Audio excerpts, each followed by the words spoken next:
Hey everybody, welcome back to the Quantum Show. Got the headset in now, so sound is a little bit different. And I'm going to get the monitor set up right now. And just my second ability to watch. Tim is in the back. I'm going to bring him in just a second after I get everything. Nope, that's not it. All right, here we go. Nope, that's not it. There we go. Now turn the volume down. Don't need to hear it. Got Tim coming in the front door. Go ahead and bring you on, bro. Hey, Tim. Welcome to the Quantum Panel. How's it going? Pretty good. What'd you think of that story first hour, dude? Oh, yeah, that was pretty good. Dude, it was the first of these scary experiences. And it was I never had white knuckle. This is before the sniper, the bear, the tiger. It was before all that. And I was like, yeah, she's definitely not schizophrenic. Are you there? I'm here. Okay. You good? I just I had that echo. I had to close the chat on the other monitor. Okay. It killed the echo immediately. But now I can't see chat. So okay. on the StreamYard, what do you see across the top left of your screen? Top left, Quantum Panel, yeah. Ghost Month show number 2, and stream this to your audience. And I can sign up for free. There's a couple other options. But okay, it's having you sign up. Well, do you see where it says comments banners, or just comments, like a speech bubble where it says comments? Yeah, comments. That should be the chat for. Okay. So yeah, we got welcome back to the Quantum Show, everybody in the chat. It's a smaller crowd for the panel, right? Because the live is a 1 hour solo, and everything else this is kind of like the free for all. Like I said, we go NC-17. I kind of went NC-17 the first hour end, but yeah, NC-17 that was to R-rated show. Yeah, I started cussing, and I mean, I can't help it, because that kind of thing, like I said over there, I relive it when I tell it, and it was one of the defining moments for me. One of them, psychology calls it flashbulb moments, Yeah. And it was one of those for sure. And the trippiest part was they cut me off and they ghosted me, and they never wanted to talk to me again. Yeah, that's terrible that people are like that when they encounter things that they just don't understand or comprehend. They have a tendency to cut it off completely. We were talking about that dissonance the other day. When most people see ghosts, they're like, nah, I don't see a ghost. Most people. The muggles. I borrow from Harry Potter in that. I said the muggles don't get it. Yeah, it's appropriate. They're not. I can't think of a better word, when another word comes along, I'll start using it, but I can't think of a better word. And Grim Desay just entered into the chat room on YouTube. Hey, Grim. And everyone, this is Tim Stafford. We were in the army together in Germany, and I've known him in real life for, 20 years? 18 years? 1997 was when I deployed, and I think you left right before that deployment. So it was 98, 99, right? Yeah, it was. So 24 years. Yeah, 24 years. We'll call it an even 23. Yeah. which happens to be my favorite number. If y'all didn't know, Cool. He is new moderator, and because he has an online presence, check the link in the description. Like and subscribe. He does custom music for people. He does custom music for him for reality purposes. So go, and he comes from the heart, and it comes from the quantum. I've heard his stuff. Go listen. He's on, was it Bandcamp as well? Yes, I'll put that in Okay. right now. All right. And yeah, his stuff is different, and you can tell it's different. You tell it's coming from the heart. He makes things go together, audio way that other people can't, right? It comes from my And lack of intuitive knowledge about how music theory works. well, happy accident then. And No, yeah, I appreciate hey, too easy, dude. I got anybody that listens to my music, but I try to I try not to force it on people like other DJs do. Oop, I misspelled Wardove, but I hope they get that. Yeah. Well, you do have a link in the description to your YouTube, awesome. which has your about page. YouTube is awesome. YouTube is awesome because you pop in there, you get kind of a gist of what I'm about. But I have like almost 20 years worth of material now. So if you don't like what you listened to the first time, try going a little further or back in my discography, and you'll match right up. Yeah. I mean, there's I do everything for from everyone. blues to jazz to, mostly hip hop. Yeah, well, hip hop sounds good, Yeah. I like, and like I said, you make things sound good where other people can't. Other people can't make it sound good. You say it's because you don't have music theory. And I'm like, yeah, I don't think that's correct, man. Well, I think what it is I see myself as a folks musician, not a professional studio musician, although I have a little studio in the back here.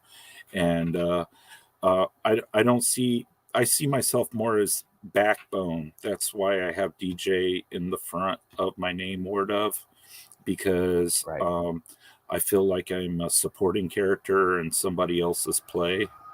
And me too. And that's why I wanted to help moderate your chat room, actually, was because I'm a supporting artist. I have problems with speech. I'm seeing a speech pathologist, and sometimes I do this thing. It's called a circumlocution, where I talk about the same subject over and over. And that has a name, because I do that. Yeah, it's a side effect of some of my other diagnoses, but I thought I did it because I figured I didn't have a life, so I was just going over the same shit because I got no new material. No, it's called circumlocution. It's where you take the idea and it goes in your head, and then the idea doesn't come out of your head, so you keep expressing it. And I feel like I've been doing that all my damn life. I mean, my music is a reflection of that. I hear the same beat. I'm just constructing it in different ways with different tools over and over and over again. And I'm at the point now that I'm getting closer to expressing what it is I hear in my head, but I can never completely do it because, I hear angelic voices and see ghosts and, that sort of stuff. I do know. I definitely do know. And we got Raven coming in also. Let me get her added to the show. Hi, Raven. Hi, how are you? Hey, Raven. Right. And Kat. Hi. I'm going to make sure the sound is good. You sound good so far, but I'll make sure. Okay. Yeah. Looks good. Well, what did you think of the first hour? What did I think? Well, yeah. I want to know what Buddhist were you chanting when you got that walking stick when you were cutting down that tree? What were you chanting? I wasn't actually chanting anything in particular. I was more meditating while I was doing it. And as everyone knows, or I hope everyone knows, meditation is a state of mind. And I got in that meditative state while I was doing all that work, specifically while I was cutting the tree down, which, by the way, it grew back the next year. There was no holding it back. Were you? You can't stop Mother Nature. Go ahead. Were you having any type of visions when you were cutting the tree? I mean, of the staff coming to be, or? Well, I did visualize it becoming a walking stick for me, but it was more of a crafting thing where I was working it and seeing what was coming out. I wasn't. Nice. It's a maker thing, right? I come to find out that I was seeing how I was doing it and what was it becoming and what was there when I started. And there was no, hey, Shadow just came into the chat. He'll be coming in soon enough, I figure. But I wasn't given a vision of what it was to become, if that's what you're asking. I was seeing what was in front of me and seeing. I feel that you created a sacred object at the very least. It was blessed by you. The tree was probably blessed by the church. It may have even been somebody's personal tree from when they died or something. And there was a lot of raw energy in that stave. Of course, it got stolen, but I'm sure it found its rightful place eventually. So I didn't want you to feel the sense of loss over an object. I wanted to let you know that the staff will forgive you. It's not, you created a beautiful thing. You let a beautiful thing come into existence, and it may have helped one poor possessed girl, and who knows who it's helping now. Yeah. Things have happened the way they mean to happen. Because generally, people who have evil intent, who steal holy objects, they end up giving that shit right back. Yeah. Or getting rid of it from themselves. Because it does not, they do not, I mean, this thing, when she reached down and touched it and it put a splinter right in the side of her knuckle like that. I'm surprised it didn't burn her. I'm surprised too, but apparently this thing was more of a lower. I don't know anything about well, I know a little bit about demonology, but not enough for it to fuck with me in my head, right? Yeah. Enough about. I don't think it could do much on its own, so I don't think it was that high of a level or that strong of an entity. It could mess with this weakened state of a girl, but it couldn't do much else. You know what I mean? Right. It really wanted a stronger host, but you were not that person. I mean, you were stronger than it. Apparently, and I don't know where. That was one of the first times I realized that little light that I call it's the force, the quantum link, whatever. Yeah, was something.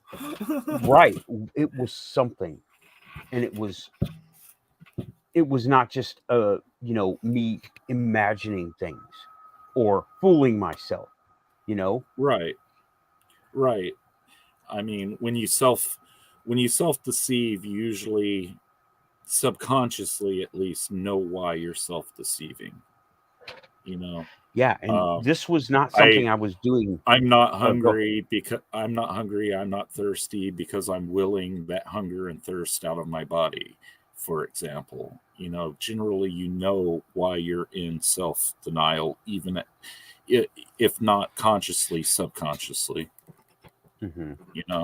And it wow, hell of a story, man. Yeah, it is. Yeah, that Definitely. was that was the Definitely. first big one. I mean, it started big. Okay, now to me, I was a noob on all fronts.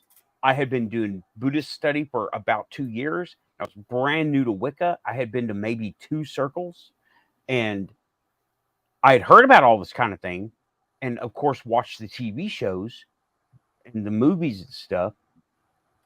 But Movies. that was it, you know. Mm-hmm. And then here is this thing, and we ended up in line together, so it was meant to happen. Hey, James is in the chat room. James L. He's one of the original members of the Quantum Show. He came over, and Tim, we got a lot of gamers here. Nice. Shadow is a gamer, and he knows I have a background in gaming. Yeah, I played D&D for years. I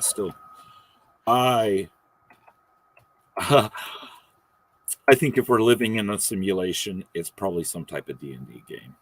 Mm-hmm. Oh yeah. Oh yeah.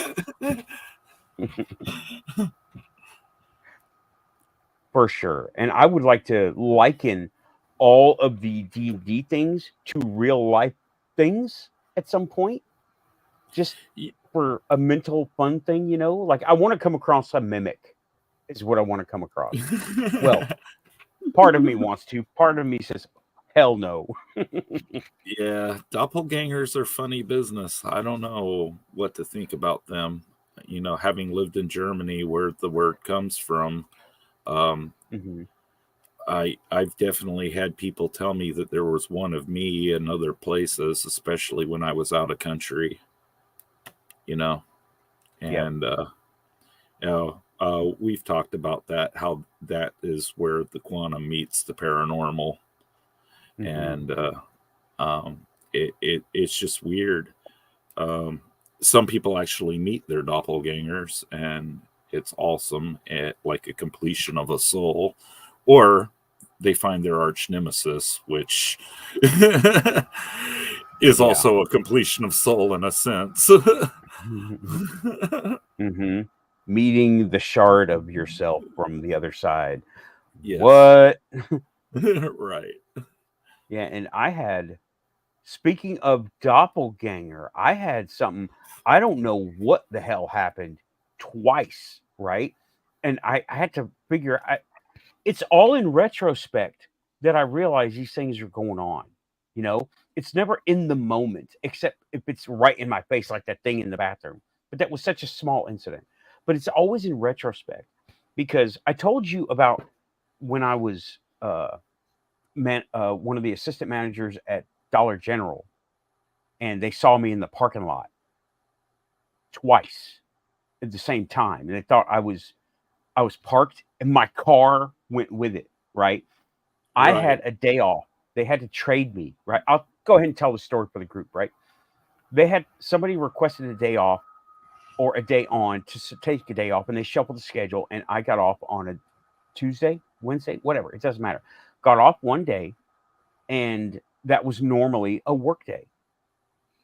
Well, I stayed home the whole day. I never left the house because I was beat. I was assistant stock manager. So I'm moving stuff all the time. And it's lifting and moving and walking around the store and stacking stuff, right? So I'm beat. I'm in there drinking coffee and water all day long, watching Ghost Adventures. I never left the house. Yeah, I'm watching stuff like that.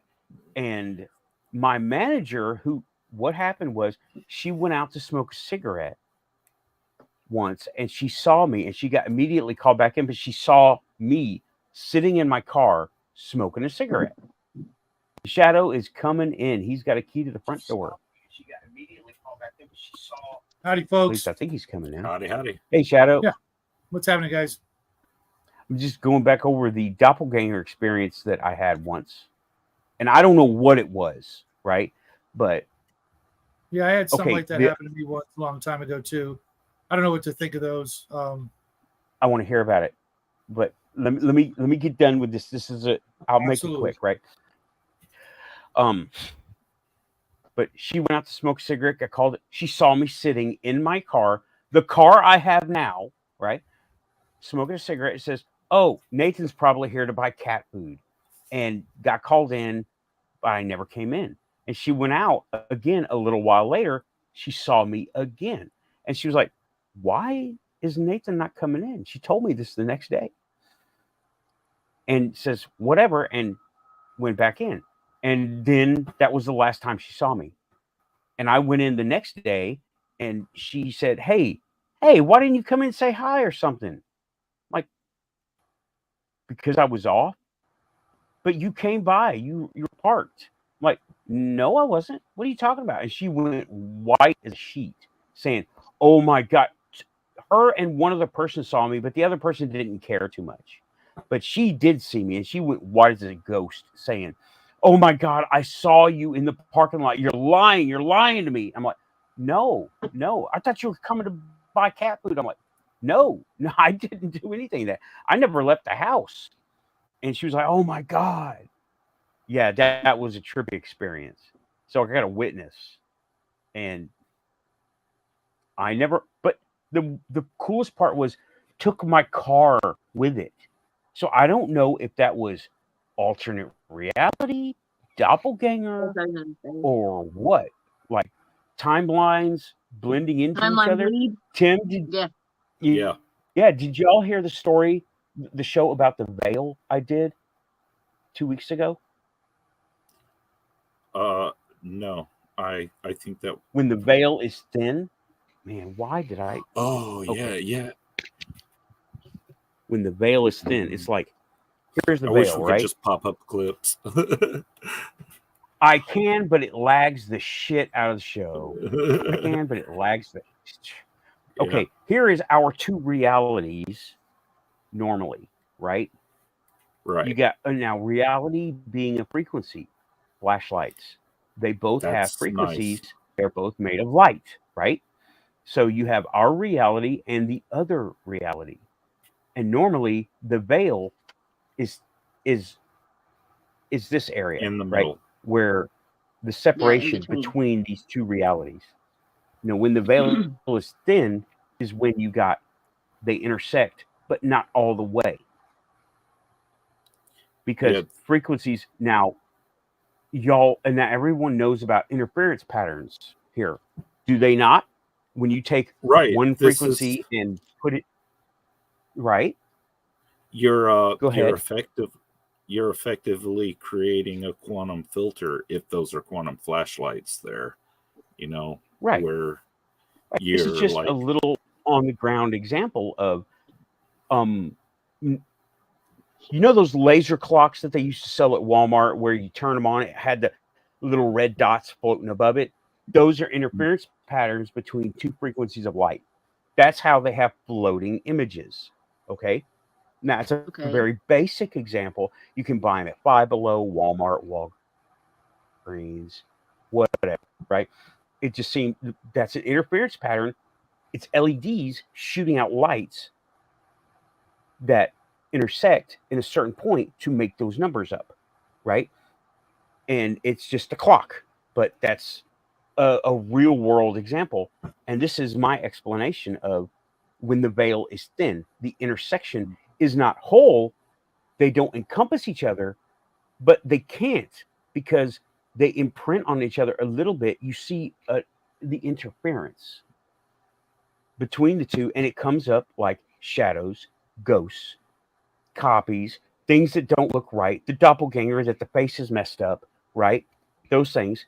That is my explanation, right? Of interference patterns. So everyone, I think it's a good example, you know? Yeah, it is. I really And, like that model. Anyway, that's that. Have you ever heard of the island It was theory? spur of the moment. The what theory? I know. The island theory of subconscious. It's an idea that we all share a collective unconscious that is like connected, like the land below islands, and we're all thinking the same thing, but only the consciousness that's above the level of sea level that's creating land is what is observed. Okay. I've thought never heard it put that way. Me neither.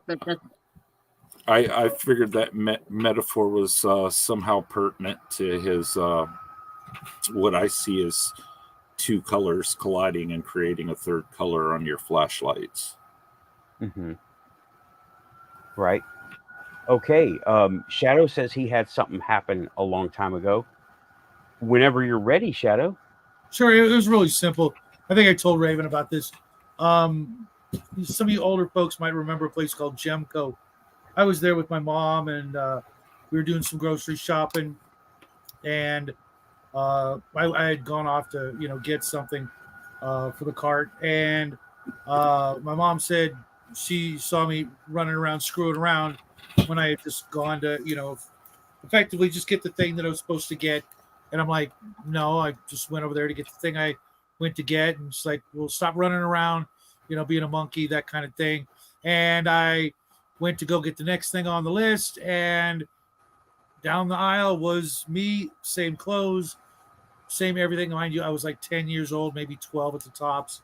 And there was another kid with a different family, dressed exactly like me, same haircut, the same everything. And, just being a kid like me, but, we looked at each other and we're like, what the hell? And that was it. Just, really simple little thing. But, the odds of that, even back then, in the 70s or what have you, kids wearing the exact same thing with all the different variables that came together, you're talking pants, shirt, body makeup, style, hair, etc. You're talking, hundreds of thousands, if not millions of one odds that two kids are going to look the same, at any one given moment. Maybe it might have been easier back then with less choices in the way of apparel, but the other things, I don't know. I'd say the odds are pretty low. Yeah, absolutely low. I mean, not insurmountable, and it could have just been a coincidence, but as everybody here knows, there's no freaking such thing as a coincidence. Everything happens for a reason, and what it was, I don't know. Maybe it was my evil twin, or maybe I'm the evil twin. Or that was your other half of your soul. You missed that earlier. We were talking about doppelgangers being pieces of each other's soul, possibly. Yeah. I had the evil beard. Nice. Like Spock. That's my absolute favorite Star Trek of all time.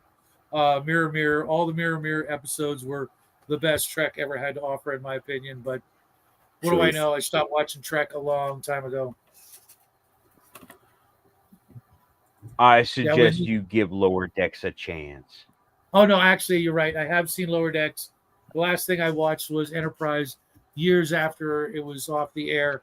Loved Enterprise. Not a fan of Next Generation or everything else. The original and Enterprise, that's it for me.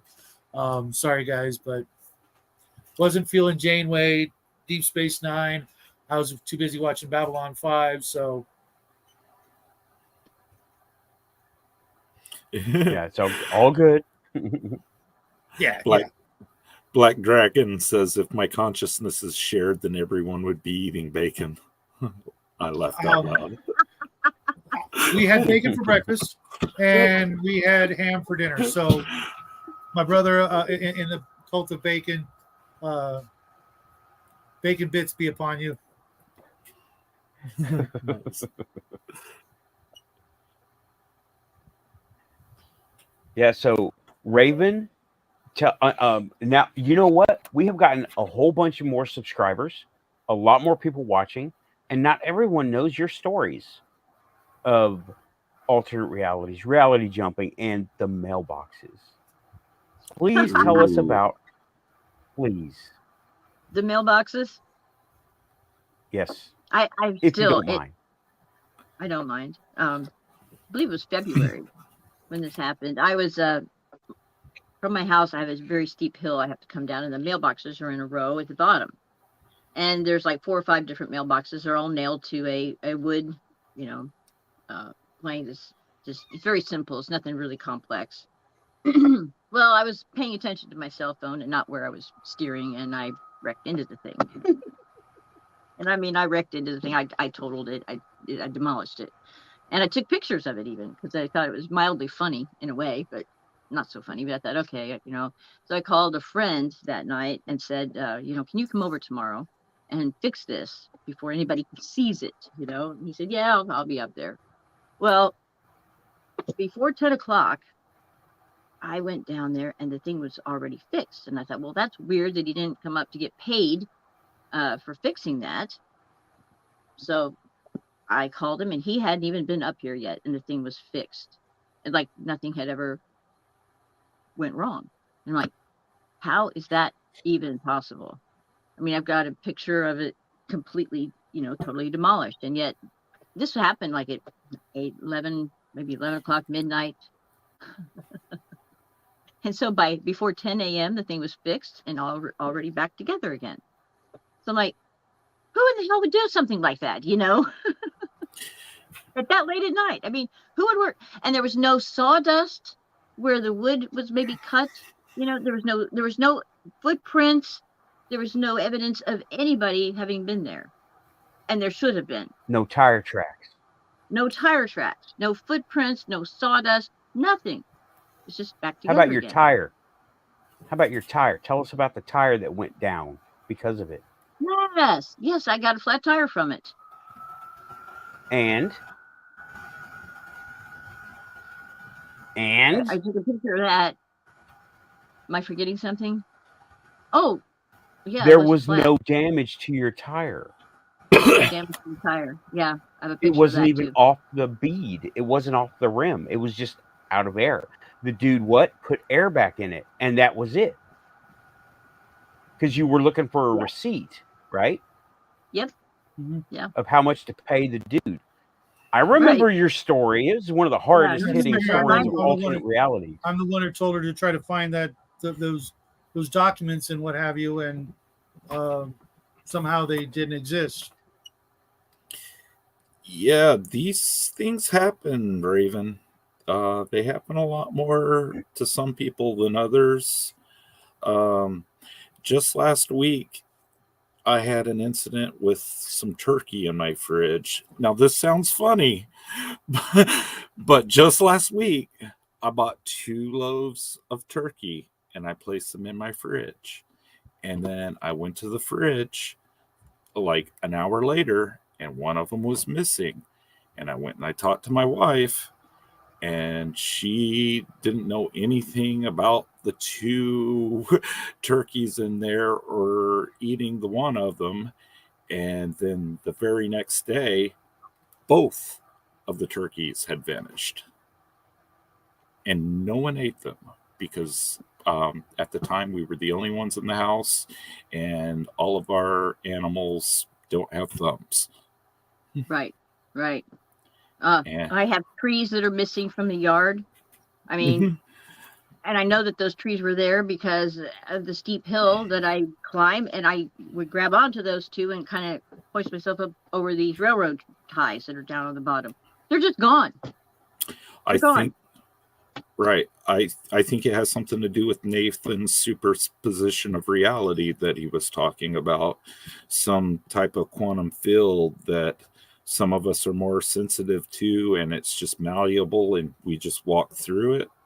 And most people don't question when they have something weird like that happen. Yeah. Beyond the fact that, memory. yeah. Oh, Mhm. I forgot. Yeah, I just forgot, or maybe I'm just remembering that wrong. So have you had an uptick in these kinds of things happening in the last 48 hours? Because I've been taking note, and there's been an uptick in this kind of stuff. I've had like 3 things happen just since I the last think it 48 has hours. something to do with that collective unconsciousness that we were talking about, how I was trying to relate the two. There's a lot going on between Ukraine and all the people dying in Israel. I think the earth is crying. And the people who are sensitive to the earth crying, they feel it, they see it, you know. And those that don't, I don't know what to think of them, you know.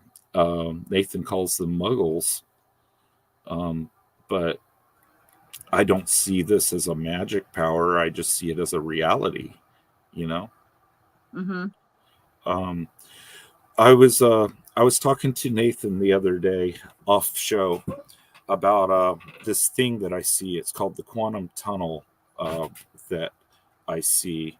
I call it the quantum tunnel, where I'm moving through reality and I see all of these different superpositions of where things are going. And out of those superpositions, with my finite mind, I'm able to pick 6 to 8 positions that are choices.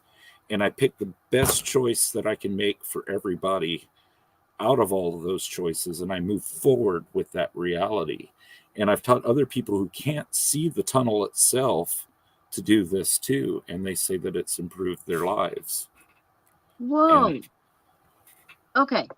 So are you seeing different That rung timelines a that you bell can for me be the other on? day. I'll have yes, I'm seeing the timelines. It's not all the time, mind you, and I am taking medication, but when I'm in a trance state, which sometimes I induce these, I actually physically don't see my hands or my feet or anything. I see all the places they are at once, and I choose to be in a position. Right. Wow. Okay. And I don't think it took me a long time to realize not everyone saw this and not everyone was doing this. Is this like when you're first waking up or going to bed at night or just in the middle of the day? Just anytime I need to make a decision, I see multiple decisions. So at will you can summon this to happen? Yes. I don't Cool. just see, I just don't see the A, B choice. I see the C, the D, the E, the F, and I see it up to a point that it just starts to boggle the mind, or it, my hands will be different shapes than my real hands. So I know that they're not realities that are achievable. And I just go with the 6 to 8 closest choices. And out of those, I try to find the best outcome, and I choose that position to live in. Mm-hmm. So I feel like I'm actually moving through the quantum reality by consciously making a choice about the superposition of the electron or whatever it is in the photon. Mm-hmm. You know? How did you learn So to liken do it to that? actual science terms. Go ahead. It Sorry. came to me intuitively. I didn't know that other people weren't doing this. I mean, I thought you all had choices too. And you do, but apparently you don't see it like that. Mm-hmm. You know. If you don't mind, you said something that you don't know me from Adam, but you know I'm I kind of do. the I've resident. been watching this show a long time, Shadow. Well, you know I'm the resident skeptic. I got to ask. You know, Yes, you don't have to tell me all the details or any details if you don't want. But you said you're on medication. Yes. I got to know. You know, I take Abilify. It's an antidepressant and antipsychotic because I have major depression and schizoaffective disorder, which it gives me I take a hit in credibility for having schizoaffective disorder, but at the same time, you can talk to me and see that my executive skills are still here, and that I'm fairly coherent, yet I'm still seeing different realities. You know, I got to ask also, because I can do the same thing to an extent. When I'm pondering something, yes, I important, believe everyone can. if like, you're, kind of like the Sherlock, the more recent Sherlock Holmes movies, where Sherlock Holmes is, pondering, if I do this, then this, blah blah blah, will happen yes, or might not happen. That's I liken that more to a really heightened sense of imagination. Being able to work out a problem. We've had other people, Einstein and Tesla, being able to think of things and design things in their head, and do things like that. As opposed to, I have a hard time, with the idea of leaving this reality and going to another one, for reasons I can get into later, mostly because I don't, one, I've got responsibilities here. I've got a son, things like that. I believe one step out of this one leaves all that behind, and I'm not doing that. You know what I mean? You mentioned a wife, at any moment taking even one step, into any one of the other potential realities, alternate dimensions, whatever you want to describe it as, you'd be leaving that person or other people and responsibilities and opening yourself up to God knows what in the next place. Because if they are a thing, there are other dimensions and realities, are you not just trading one bad situation for another, or one good situation for another? Sometimes you are, but really what I'm trying to do is choose my future. And I feel that we're all entangled in some way. Yes, like you're saying, but otherwise you wouldn't be here. Right. Or you wouldn't be able to comprehend me if I was like moving opposite of the Earth's rotation. If I was moving completely opposite to the Earth's rotation, I would splat into your planet like a comet and blow things up. I mean, it's that intense. Right. It's that intense when you go against, 66 trillion miles an hour Earth is moving in our solar system. And when you think about it, we're all astronauts moving in the same direction. So we see pretty much the same picture, but there's 4 different superpositions here right in front of my monitor. There's alternate realities within reality, is what I'm trying to say. You don't leave things behind. You move with those that are moving with you. But wouldn't that imply that only those that are moving with you? What about the ones that aren't? Well, they're dead. And sometimes that causes problems, like ghosts. Those sometimes people, yes, people do fall off. Those things are, here we go. We are in the now. I'm just trying to be honest with you, the things that aren't here anymore, they're gone. Yeah, I'm relating to this. Right, they're gone. They don't exist anymore. 10 minutes ago, they're in another universe. Gone. We have a visual recording, but it's gone. In the future, I'm talking about the people that are alive. In the now. Oh, they just move on with their lives. We're all together building the future. The new future. Yeah, we're all of us on Earth. We're building the future right now. Right now we're having a conversation that will probably... Right now we're having a conversation between 4 people that's being seen by, I don't know where it is. Well, I think it was like I see 11 people left in the chat. And we're all modeling the Muggles ran off. Right. We're all modeling this reality in our head, and we're all making our own choices for the future. But collectively, there's some type of subconscious where we all agree that we exist here. Mm-hmm. Yeah. And that is the next. I don't know. There's a whole lot of people I would really not agree with. Right. But we all agree this is here. That they exist. We are. Right. They're over there. They exist on a planet zooming through space on Spaceship Earth. We're all doing this, and there is a planet. Earth is a And you know shared what? delusion. 5 minutes ago, right? 5 minutes ago is destroyed. We destroyed it building the now for the soon, and we're building the soon right now. It's very It's very- spaceball-y. You're looking at the now, sir. But what about the past? Well, it's gone. We missed it. What about the future? Well, it's not been recorded yet. Right. Spaceballs said it. But this recording will be around for 1,000 years and still influence people. This is One would an hope. aspect, a tiny facet of the now being saved in the collective unconscious and the digital conscious, which is really freaking cool when you think about it, you know? Yeah, it is. Oh yeah, we've gone deep on the quantum show tonight, y'all.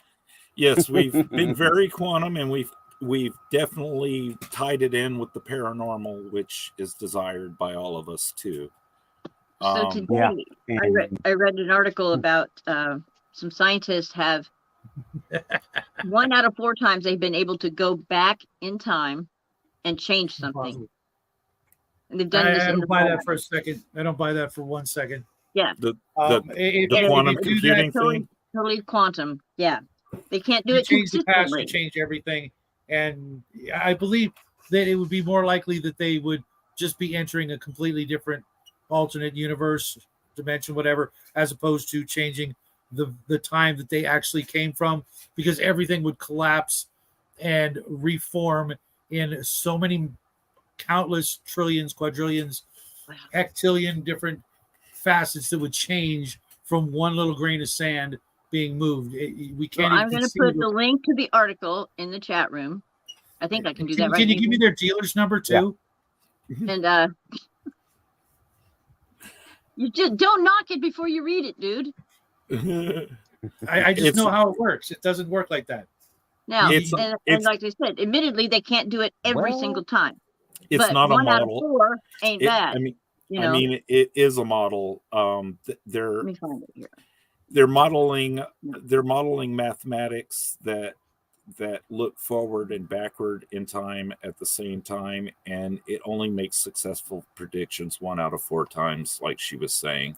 It has something to do with the superposition of the qubit. I don't know. I'm not a mathematician, but qubit. What does ancient monetary systems have to do with this? No, not qubit with a C. Qubit with a Q. Okay. The qubit is the new. They used to have everything was understood by a computer in binary before. Now you have a qubit, which is basically it's here we go. It's a container. Think of it less as a number and more as a container. It can carry more information than a binary bit, because it can record 6 to 8 positions instead of, or is it 16? I don't know. Like I said, I'm not a mathematician. Right. Then you get into things like hexadecimal. Nathan, I sent it to you on Messenger. I can't get it from the person that sent it to me on Messenger. I can't get it out and into this chat room. So I sent it to you in Messenger, and I sent you also Shadow. Are you able to take it from Messenger to put in the chat room for everybody else? He should be able to do that. Okay. If he's on a PC, he should be able to. Okay. It's fascinating. Right. What James said. I might lag out. James L. said more than one bit of information can exist in the same space on a qubit. Is this but in chat? Show will go on. Yeah, I'm going to be lagging. You're frozen in time and space. Okay, well, the article can be found in the debrief.org. We're here. James is saying more than one byte of information can exist in the same space, but not at the same time. One in front of the other. It's weird. It's very 5-dimensional. It's really worth looking into, Shadow. It's mind-boggling. Grab the link when it finally comes up. I don't know that it'd be mind-boggling. Just it potentially goes against what my personal belief of what is and what isn't. I'm sure I could wrap my head around it, but Okay, James I L have is some saying, but pretty- this applies to processing. Yes. Processing is done over time. Yes. right.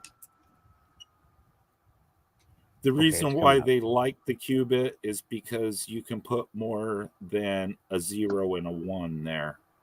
You can put whatever you want in the containers. I'm trying to read chat at the same time. I'm sorry. No, don't even sweat it. I'm not reading chat. I'm literally lagging out over here. It's okay.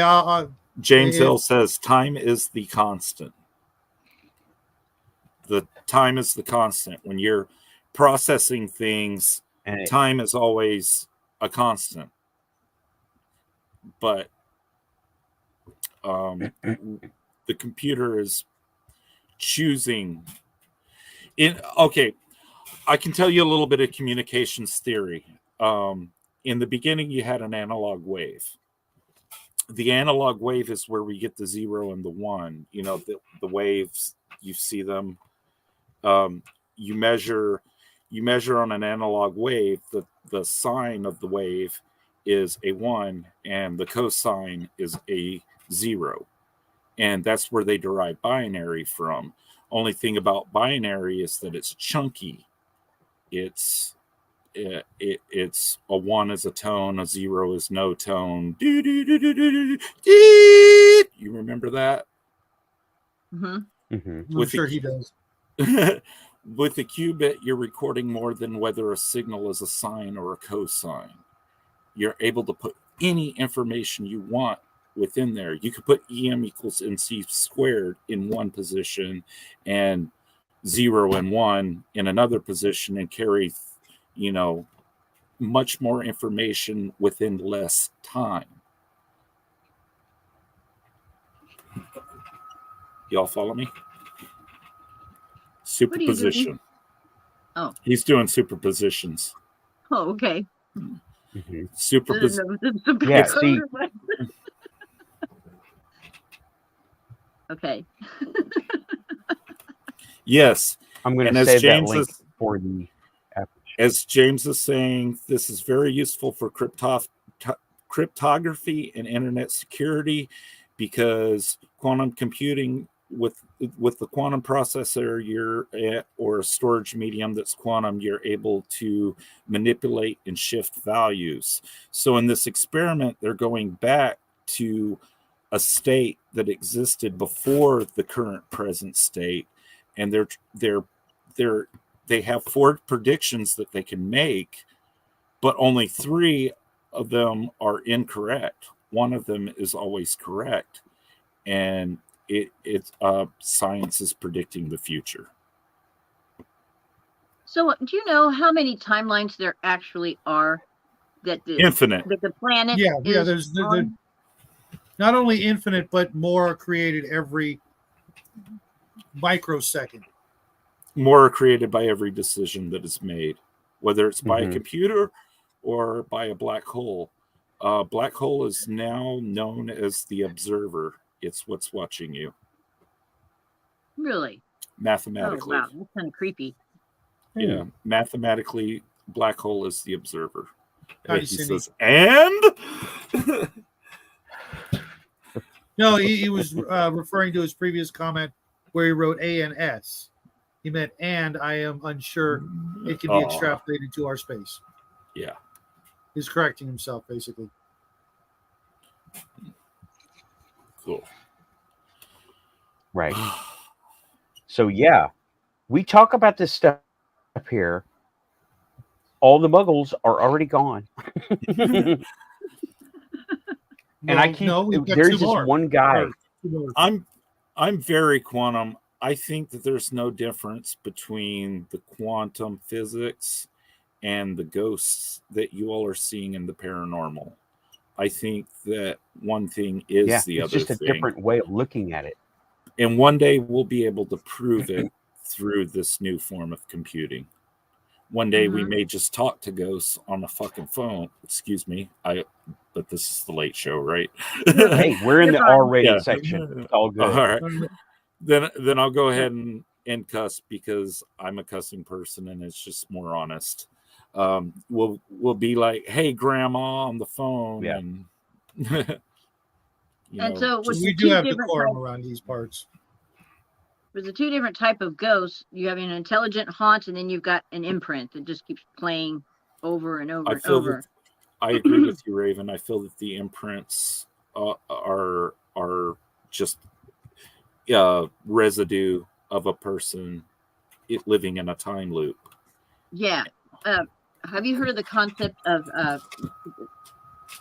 naughty cats? It won't stay Throwing cats outside at night and leaving them where they belong? No, never heard of that.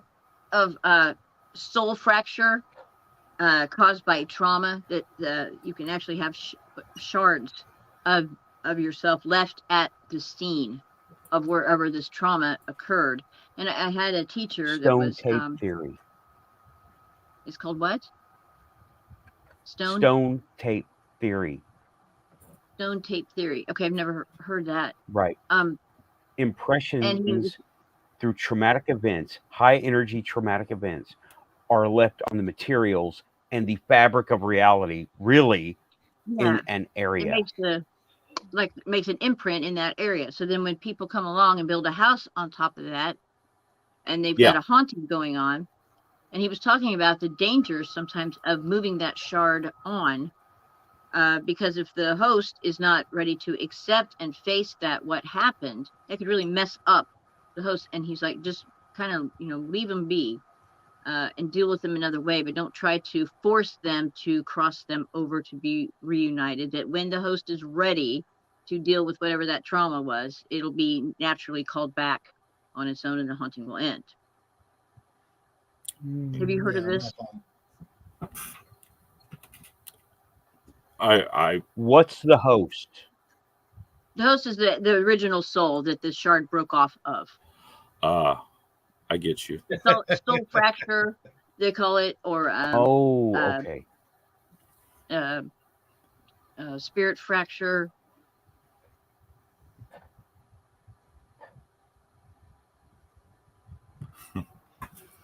Okay, I haven't heard that.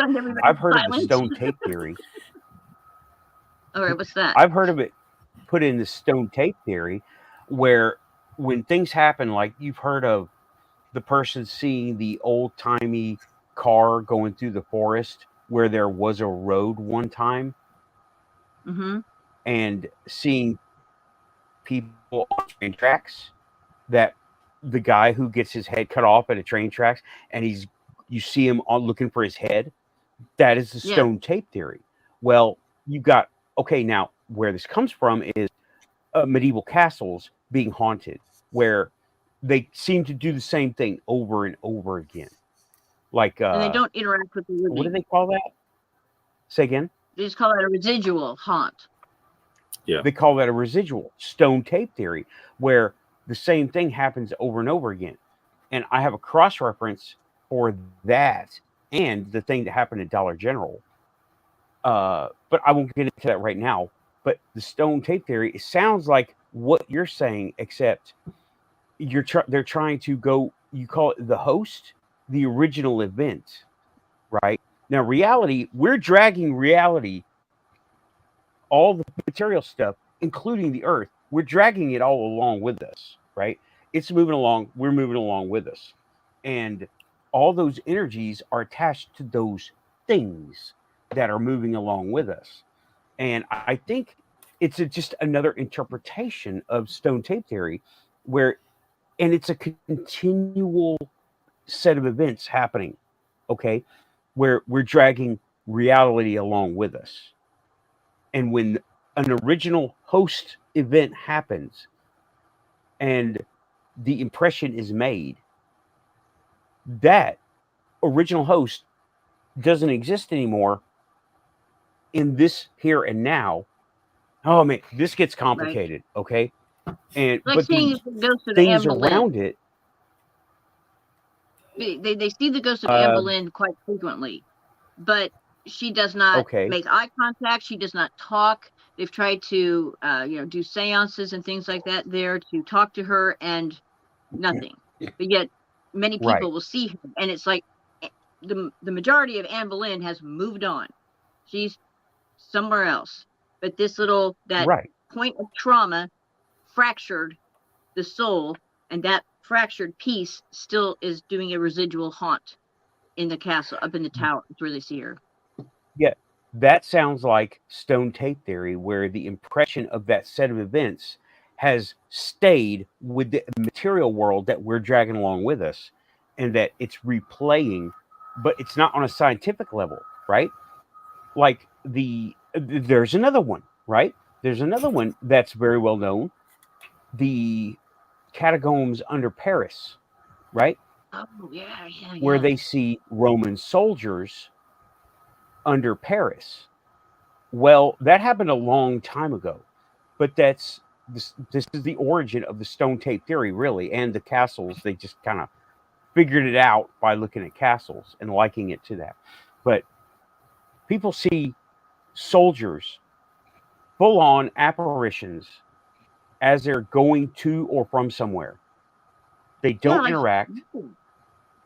You can't take a picture of it, right? No one's ever been able to take a picture of it because it's not existing on the material. It's existing on some kind of quantum intersection or dragging along. We can see it because we have the quantum link. We can see it because we have mind's eye, and we are linked in to all of reality, however much we filter through. Seems like all of us here are more dialed into more of those levels of energy than other people. So they see it. They can't talk to them because they're impressions left over from the original.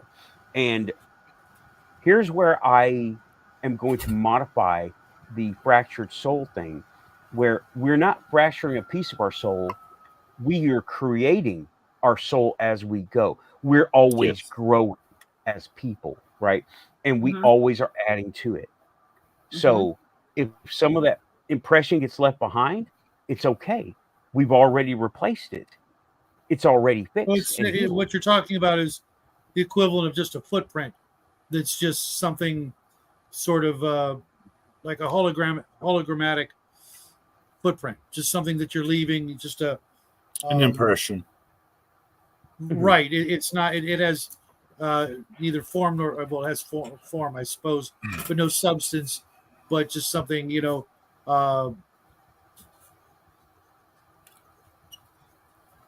like a vapor trail that doesn't go away. And I think that's what most ghosts are a quantum vapor trail. Not all ghosts, because believe me, if I've seen anything, it's been ghosts.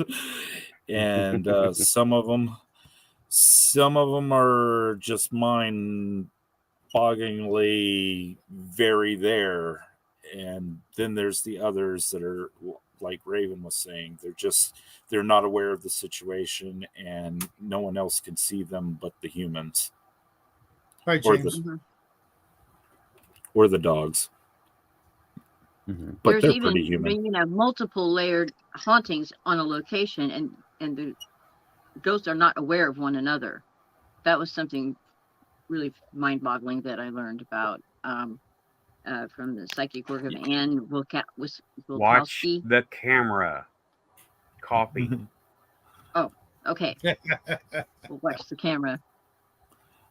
Sometimes something happens, while he's gone. Well, it's already kind of glitching from my end. Yeah. I see that in the orange. There's a shadow down there in the orange. It's some type of I know. I see what you're saying. I see it. I think it's just the camera trying to adjust on that pixel. Yeah, because it is very squared and pixelated. If you notice, it almost looks like an equalizer, a digital display where the lines go up and down. You know what I mean? As you're speaking, I can actually see the squareness of like multiple columns, almost like something like out of Tetris, but going in reverse. Little columns going up. Yeah. Yeah, the camera is definitely trying to pick up something there that's not there. But Pretty cameras creepy. do that. Yeah. You'd be Yeah, surprised what some of our devices can pick up, well, there's Right. this especially weird our damn fog phones. that I get at my house. It's blue, and you cannot see it with the naked eye, but you can see it through the phone. And Right. I've videotaped this, and it just comes out of nowhere, and it lingers about 3 feet above the ground, and it just is wafting all around. I have an area, used to be like a little campsite or whatever, and it's always down there, and it's got a weird vibe to it anyway, because you just feel watched when you're there in the first place. But this blue fog will come out of nowhere, and I've caught partial apparitions, and all kinds of crazy shit happens here at my house. It's kind of a daily thing, really. I'm kind of used to it. It's when there's no, I live alone, and yet sometimes the toilet seat will be up, and I don't think the cats can do that. So that's happened twice now. Weird. It depends. It Not depends really on weird. whether There's the no way they lid. could do it. The lid and the seat up, and there's no dudes here, you know. Yeah, but there's raccoons. Raccoons have thumbs.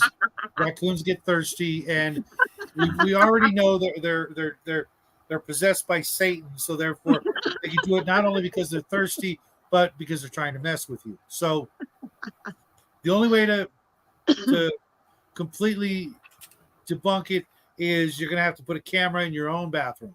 I'm gonna have to put a camera in the bathroom. I don't know about that, but well, yeah, I guess so. James L. in chat says it could also be possible that we exist in other dimensions simultaneously in other forms. That's I can't. Yeah. Nope, I'm stuck here, man, guys. You're Sorry. stuck on that. I'm stuck here. I got shit to do. But you don't see a higher form of yourself in your faith or whatever you're Not until I die and then go to heaven. But then, yeah, provided that's where I do go. But Jury's until still then, out to lunch on that one, right? right, exactly. You know, there are a few things that I may still have to make amends for. But until then, I got stuff to do. I'm not going anywhere. Yeah, I mean, Well, what do you think? I don't know if aliens came down and said, dude, we need you, man. I might think about it, but I'd be like, can I bring some people with me? Because I need my team, and I got a lot of boxes. You got room for all these boxes? Because I'm going to need all this equipment. Right? Sorry, Diane says she sees something behind me, and I was looking for it, or at least trying to give her context.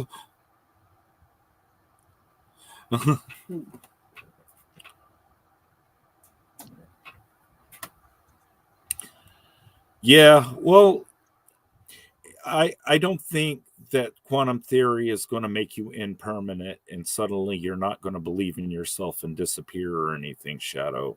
I don't think it works that way.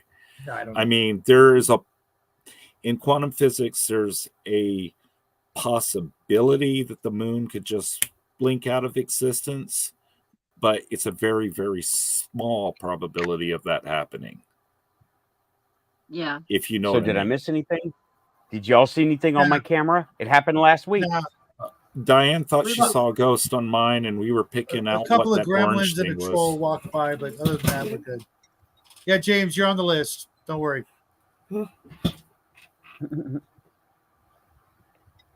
Okay. Oh. Okay. All right. Sorry. It was every hour I try to take a break. I needed coffee So- too.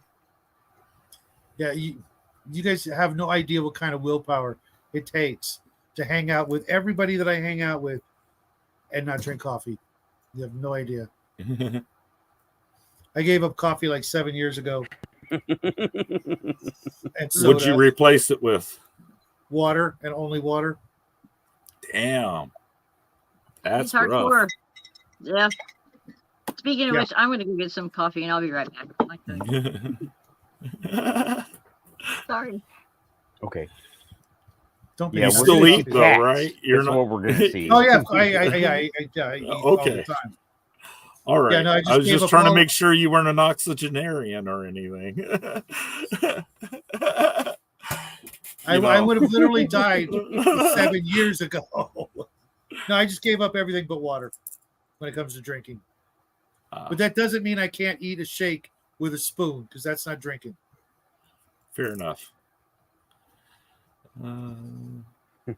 Let's see. Ooh, She good show so says far, guys. I'm really loving this. she's fascinated by my doors. Possible coffee. There's two doors back there. There's the front door and there's the door that goes to my room. And wait, was that right? That's the door. That's the front door. That's the one that goes to the room. And occasionally you might see Sarah stumble through because that's the way out too. My bedroom is conveniently placed in the front of the house for no logical reason whatsoever. We have that kind of thing going on here too. God, you guys are killing me. There she goes. She's that shadow that just went through. So, yeah, this house is haunted, Diane. To answer your question, definitely monitor the camera behind me. But this room, not so much. Mainly in the main part of the house, I have an old lady that she's from like the 40s. She wears these 40s style dresses, and she mainly slams cabinets and breaks dishes when it's not clean enough for her. So she's Italian. Probably.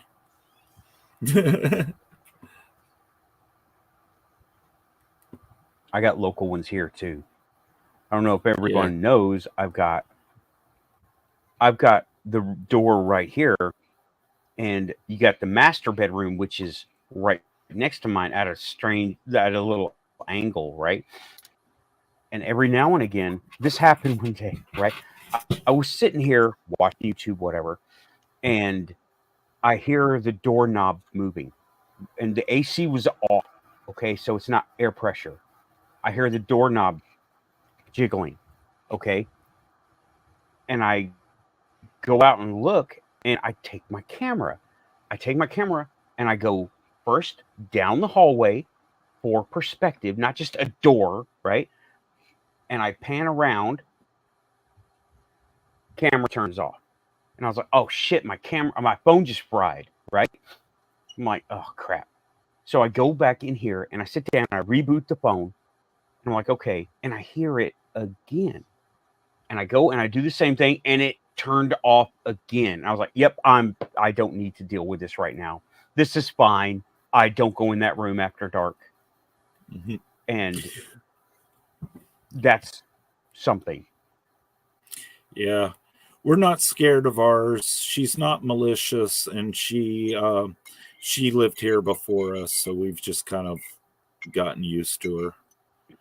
We make fun about it, you know, like sometimes the cats do things and we blame it on the ghost, but she's done some really weird things in the past. She's mimicked my mom's voice, and she plays her radio all the time.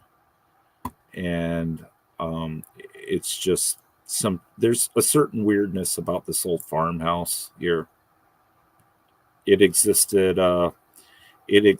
from the late 1800s, I think. We're not sure the exact date, but Ulysses S. Grant is on the original deed. Wow. That's interesting. Cool. And it's right off the Trail of Tears, so this is a pretty spooky area anyway. I've seen a lot of ghosts in my time, both types of ghosts we were talking about.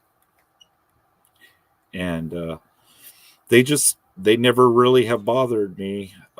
When I was little, I was more scared, but there's a certain point where somebody's own spiritual empowerment makes it difficult for ghosts to scare you anymore.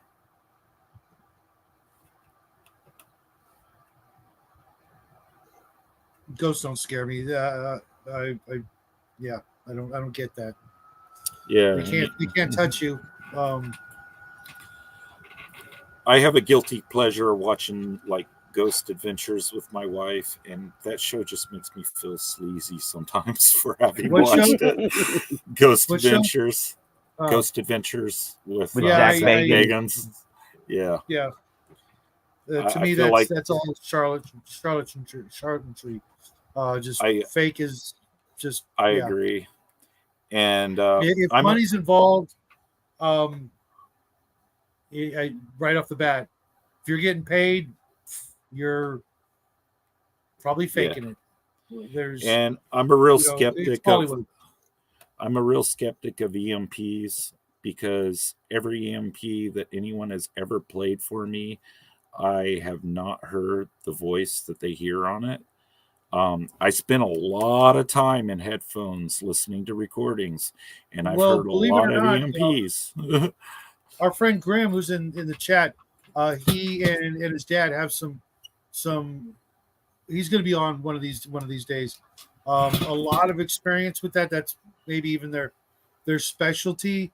Maybe he could change your mind on that. It's EVP. EVP, sorry, electronic voice phenomena. Right. I assume you were talking to James. Right, but Grim, I don't know if he's still here. Take care, Nerds Nerd. Hopefully we'll see you tomorrow on the Cigar DM show, and if not, have a great week. And yes, I am going to keep shouting your channel out until you're world famous. Thanks, nerd. Thanks for coming Have a by. good night, You're nerd. quantum. You're quantum, You're nerd. quantum. Whether you like it or not, make good decisions.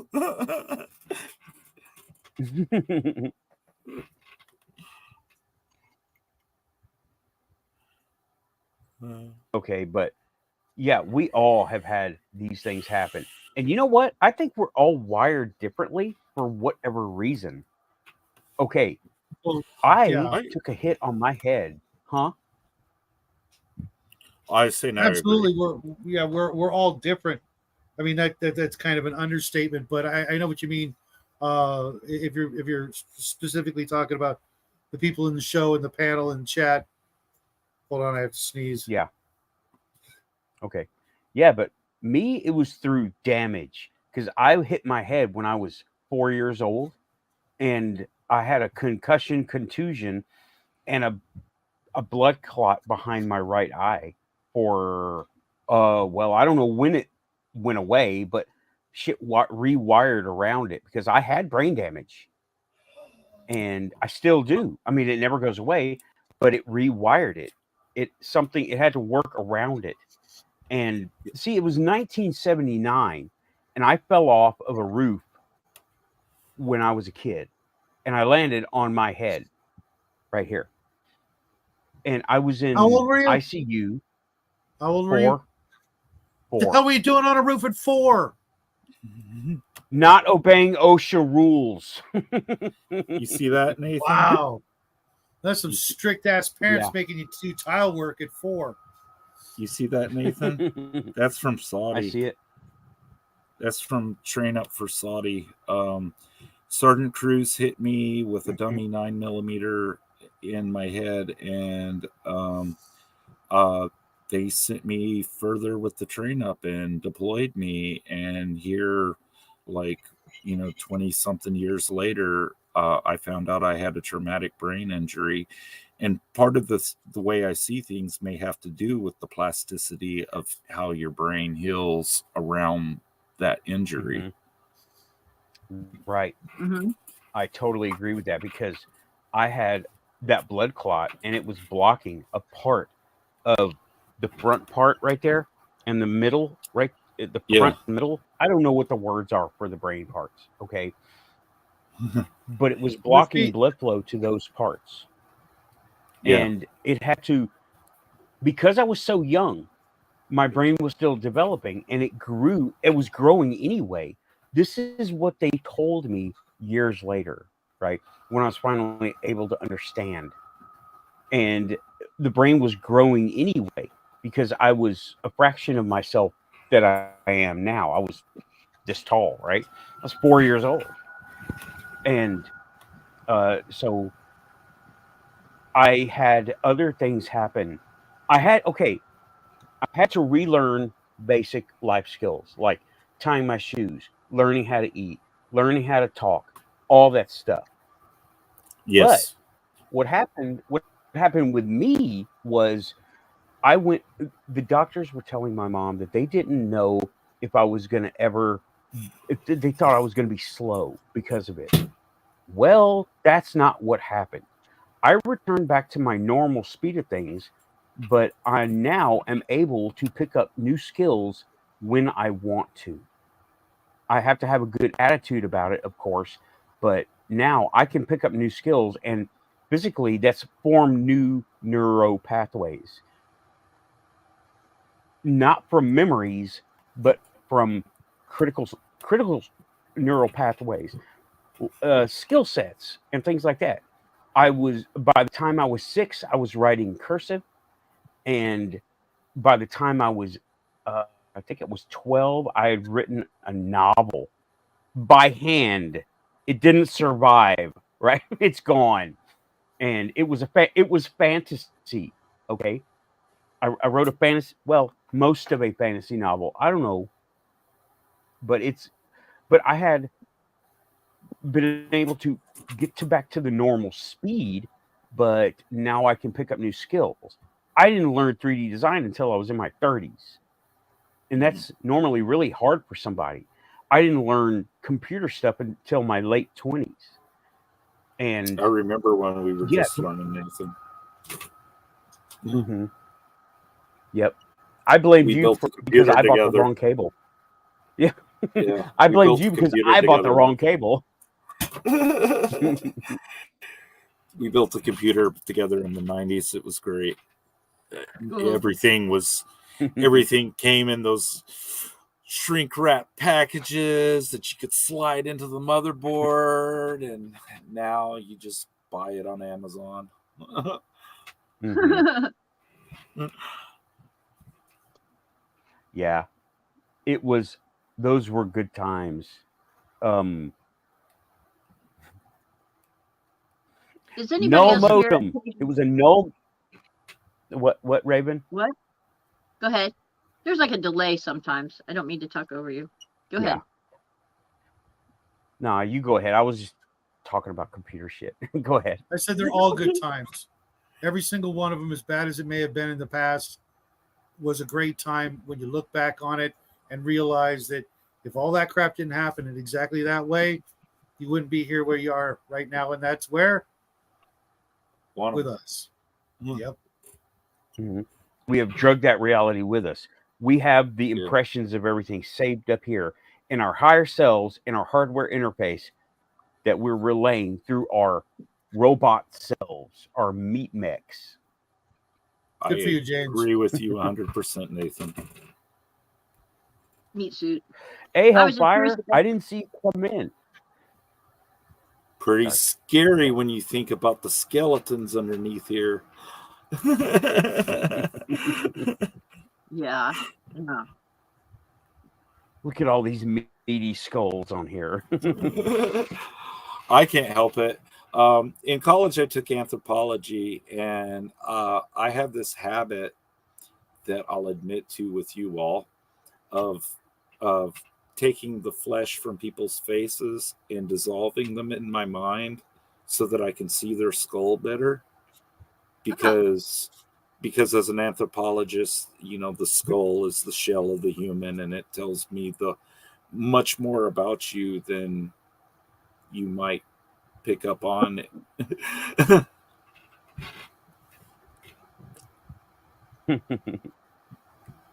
I'm not talking cool. phrenology here. I'm just I'm just saying, it's some like- people take the clothes off the little girls, and I just take the flesh off everyone's skeleton, and I see skeletons. Yeah, that's not walking creepy at all. Don't worry about it. Sure, Mom's front. Just the fact that you use the word phrenology, there's like 8 people left on the planet who actually know about that. Nice. But they're all in the chat there's- room right there's now. 12, well, there's 20, and that's everybody in the chat room and us. And if you don't know what it means, just look it up because it was a thing. It was a thing. They measured your skull and tried to class you. Mm-hmm. I know what you're talking about. Yeah. Oh, I know that. Okay, I know about that. World War I II. remember that. Yeah. I don't know the term, but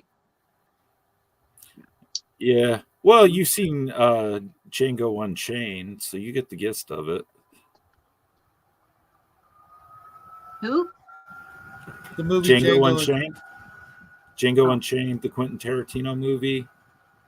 There's a whole scene where he discusses phrenology, but it's not tasteful or friendly conversation because there's a lot of inward drops. That's never happened. I actually haven't seen that one. Yeah. Oh yeah, Quentin Tarantino's G-rated stuff. Believe it or not, my mom and I used to watch Pulp Fiction every single Sunday for like many years, and the one scene where Quentin Tarantino's actually in the movie was actually my favorite scene because I just couldn't stop laughing the way he was rolling that whole conversation. I just couldn't believe somebody would actually write that and then go, "Oh, I'm going to do that part." Just like, whoa, you have got some big brass objects. Wow. Who needs?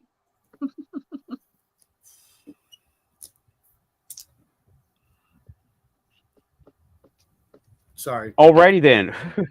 We've gone there on the Quantum Show. Hey. And they're talking about computers in the chat. It's great. Mm-hmm. So since you like do your thing with the skulls, what do you think of those elongated skulls? He does now. The elongated skull, are you talking about these Peruvian skulls they just found? Yeah. All of them. I think that they're mountain goats. I'm sorry to report that. I think they're mountain goats. I think they're mountain goat skulls that have been rearranged to look like something. I've never heard that. I've never heard that theory. That's interesting. Okay, what that's makes you actually think they're mountain refreshing. goats? Not saying that I don't believe that that's the other explanations are a possibility, but elongated skulls in general, generally in Peruvian culture, they were highly revered beings, and I think that they were trying to construct out of human and goat remains what they were worshiping. But that's just me. Until they test it for goat, until they test it for goat DNA, then we'll. Well, they'll never do that. It's got human mitochondrial DNA, but the rest of it is inconclusive because it's just not in the data banks.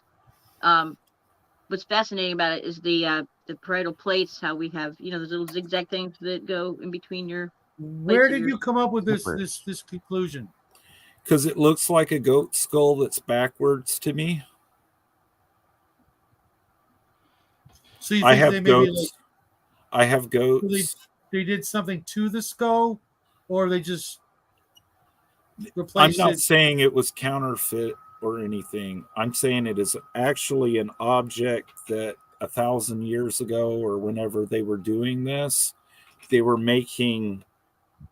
I guess you would call it an idol or an icon, yes, of their god, and they took a goat skull and shaped it to be like a human skull, but it looks to me like a goat skull that is backwards. So like they drilled holes in it for the eye sockets or something? Exactly. Okay. Some of them have hair still attached, and it's red. If you slapped somebody else's scalp on a skeleton, Yeah, 1,000 years ago, I'm not it's contesting gonna the drop. human remains being part of it. I'm just saying they need to look at the skull more closely itself. Mm-hmm. But they're not going to listen to us. We're never going to get conclusive. We're never going to get conclusive DNA analysis of the part that we want to be done, because it serves whosever's purpose of releasing them in the first place, of making everyone go, oh, look at the Peruvian skulls, instead of all the people getting murdered in the world today. Yeah, well, you have one more distraction. Yeah. Certainly. Yeah, Although using it as a distraction. Every time that there's something major going on in the news, there's also a major release of classified documents, Freedom of Information Act. Every time. It's like this time it's like the war in Ukraine, then suddenly aliens are real. Like we're surprised. Yeah, last week most people don't realize that there was an instance just like that last week. And now we're all, my entire YouTube is jacked up with nothing but stories about something that I'd rather not delve too deeply in when, I got other things I'd rather do with my time. I get it. I know what's going on, but I don't need it to be, because I don't know about you guys, but I don't watch TV.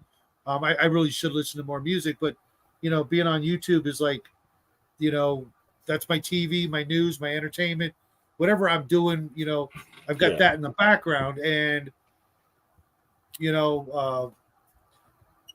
stuff keeps coming up that it's like, I already know. I already heard this story like 18 times today from 18 different channels. Can I get something actually, entertaining? Exactly. Which reminds me, I was wondering if any of you guys who are on YouTube or use YouTube know how I can make a channel go away so that I never, ever, ever, ever have to hear from it again.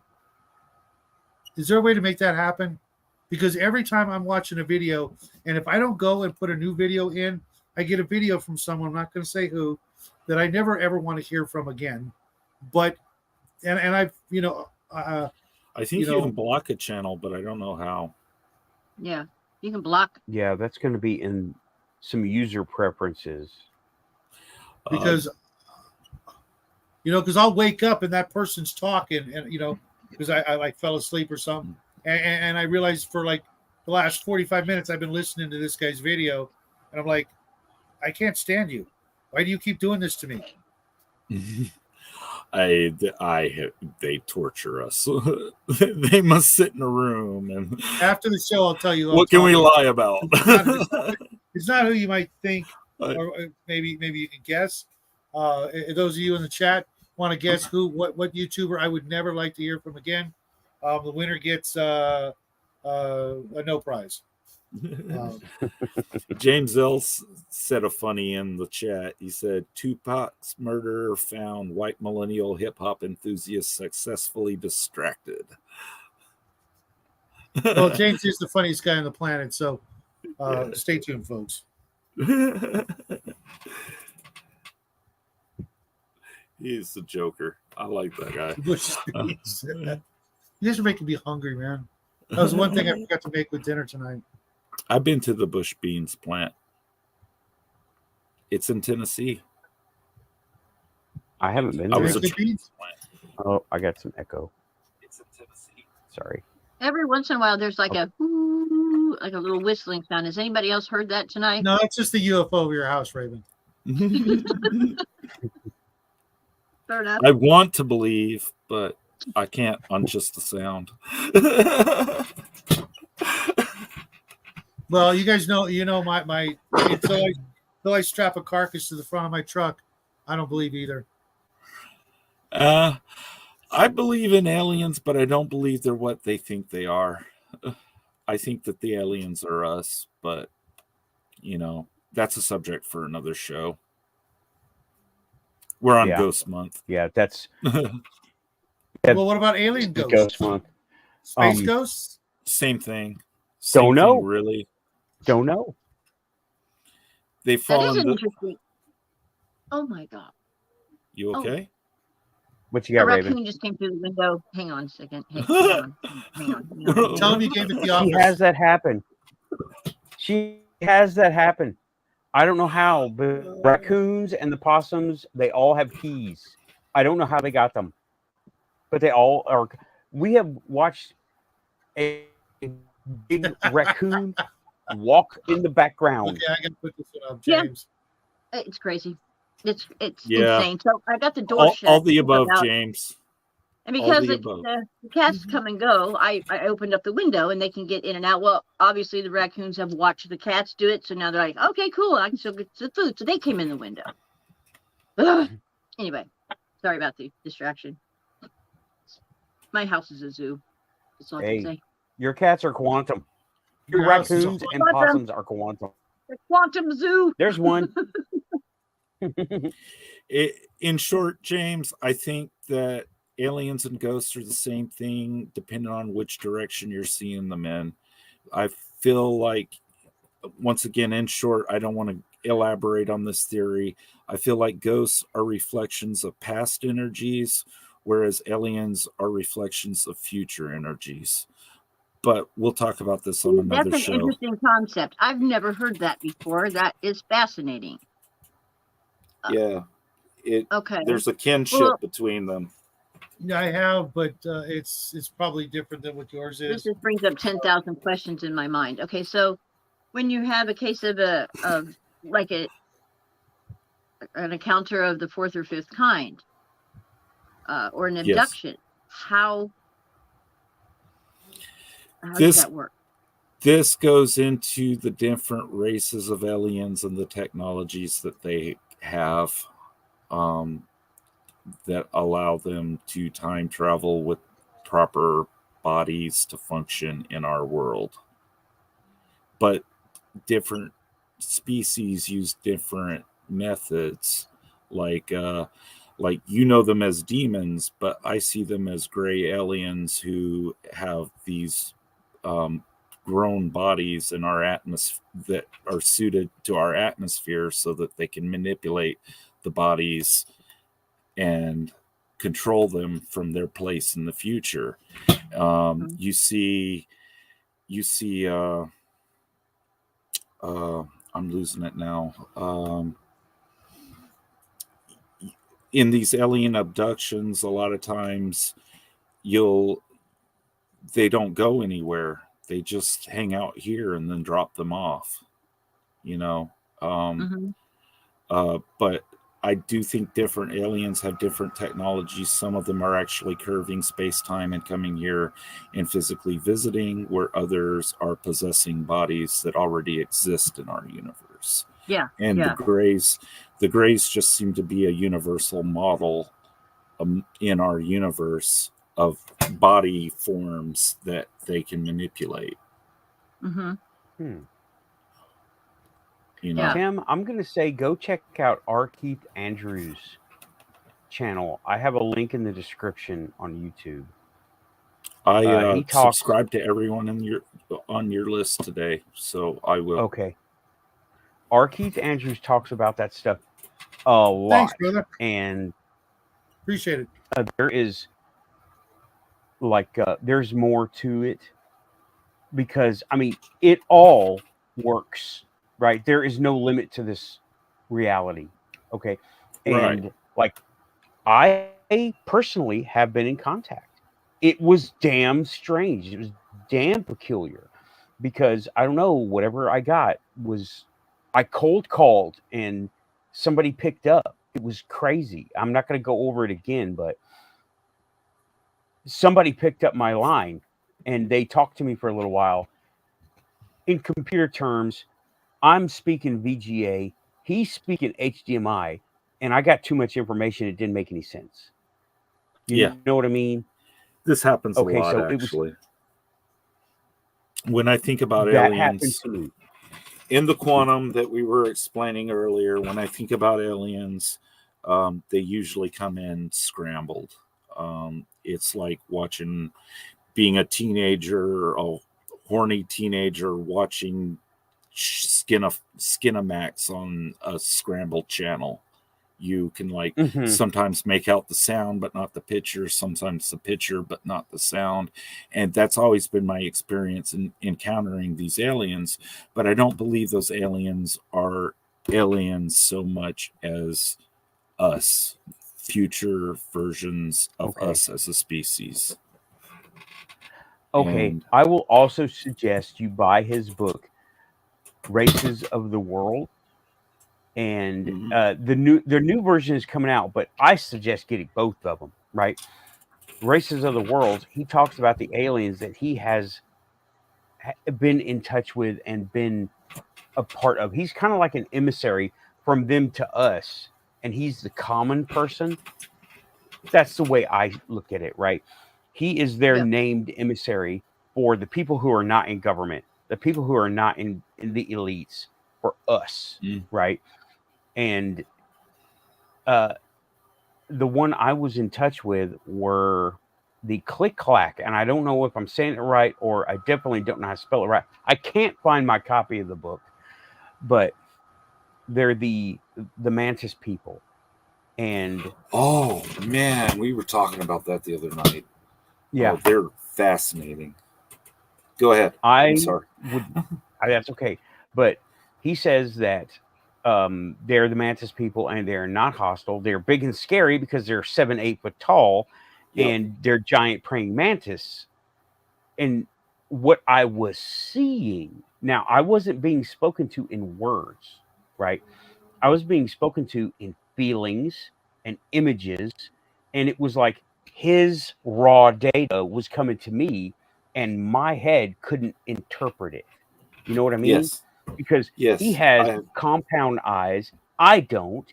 He has hearing that picks up on frequencies that I don't, and that data was coming to me unfiltered. So I didn't see the smooth shell, and it looked like like HDMI being put through VGA. It has all the extra data, and the machine was trying to interpret it the best it could. And there was no words, it was all impressions. And it was the idea of the word that I was able to translate some of it on the fly, because I took computer networking, and cryptography was part of it, right? And security. So I understand how to make matching and see patterns and things like that. So I was able to take the impressions, and it was like it had a happy undertone, pleasant, and it was like, thanks for calling, but why did you call? That's what I got from it. And it wasn't, there were no words. It was all pleasantness, addressing me, and saying, thank you for calling, but why, curious, why did you call me? And it was like interpreting sign language, like you're talking with your hands. Yeah, mantises are definitely like that. They contact you telepathically because they don't have a vocal cord or anything to speak of, and they do make a lot of motions with their hands that scare the living shit out of you until you realize what they are and how precisely they're in control with them. That they're not going to just suddenly throttle you any more than you might throttle an infant you're holding. They're very, very precise mandibles, and they're really, really good tattoo artists, technicians, quantum computer trainers, or whatever you want to call them.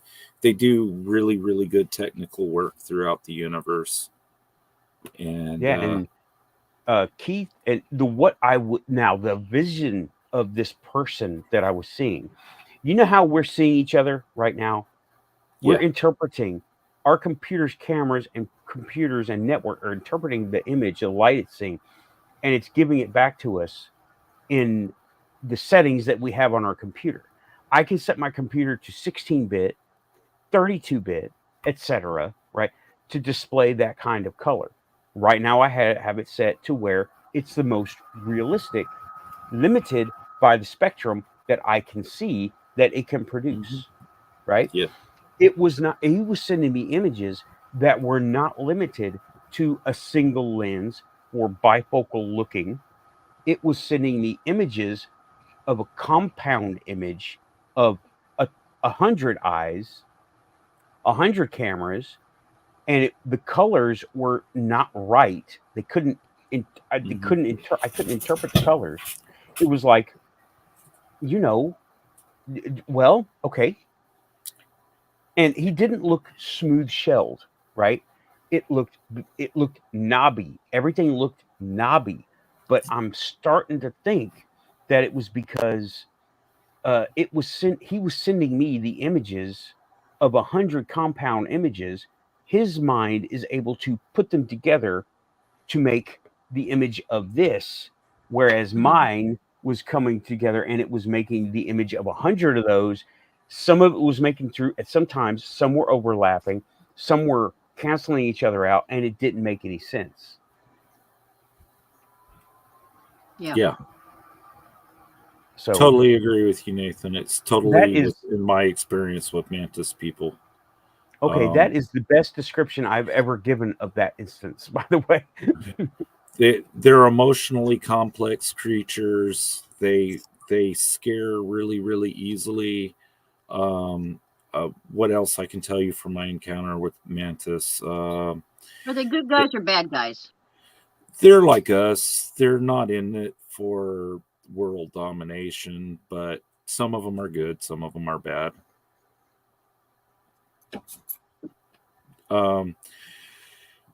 James is talking about the reptilians, which I'd like to tell him what I think about that real quick. The reptilians, or lizard men as I like to call them, I think, but I can only go on my own experiences and not what other people have written about them, that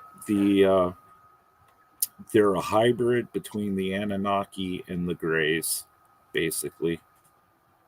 Engineering, yes. And that is on the quantum level, like you just said. Okay. They're supposed to be our replacements, but they're not the right vibration or something. I don't know. Like I said, my experiences are usually with ghosts. I've just encountered a few aliens along the way. Okay. So your encounter with the reptilians, was it a intensely negative Yes. experience, like most people report? Yes. Mm-hmm. No, They don't like the other aliens so much, and they would rather see the downfall of humanity and them come to power. is it true that they feed off of our negativity? That it's like a drug to them? Yes, I think so. Like the Phil Schneider incident. They're vested in making us unhappy for sure. What about the other aspects of reptilians? You know, the whole Dulce base. I don't know. I'm not sure what you're referring. Okay.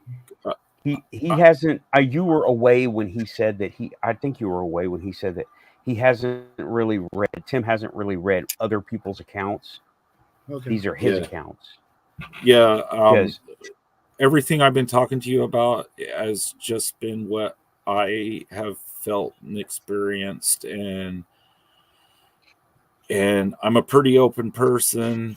That's why the ghosts talk to me, but occasionally you wind something else in, and for most people it's scary, but for me it's just part of life. Same. Yeah. And one time I was on Mount Hood when I lived in Oregon, and a light passed over my vehicle, and my radio came on and started playing all sorts of random sounds and music. But I found it odd because it was I had a CD in at the time. It shouldn't have been playing the radio function, and then I lost like 15 minutes up there, and I don't know. That's very similar to an account from Project Blue Book. I think it was the Greys. I think they fucked with my head, but you know, everyone's been fucking with my head since '97, so might as well give them a shot too. Greys aren't. Don't lump me in with those bastards. I think you're just aware of it now. Right.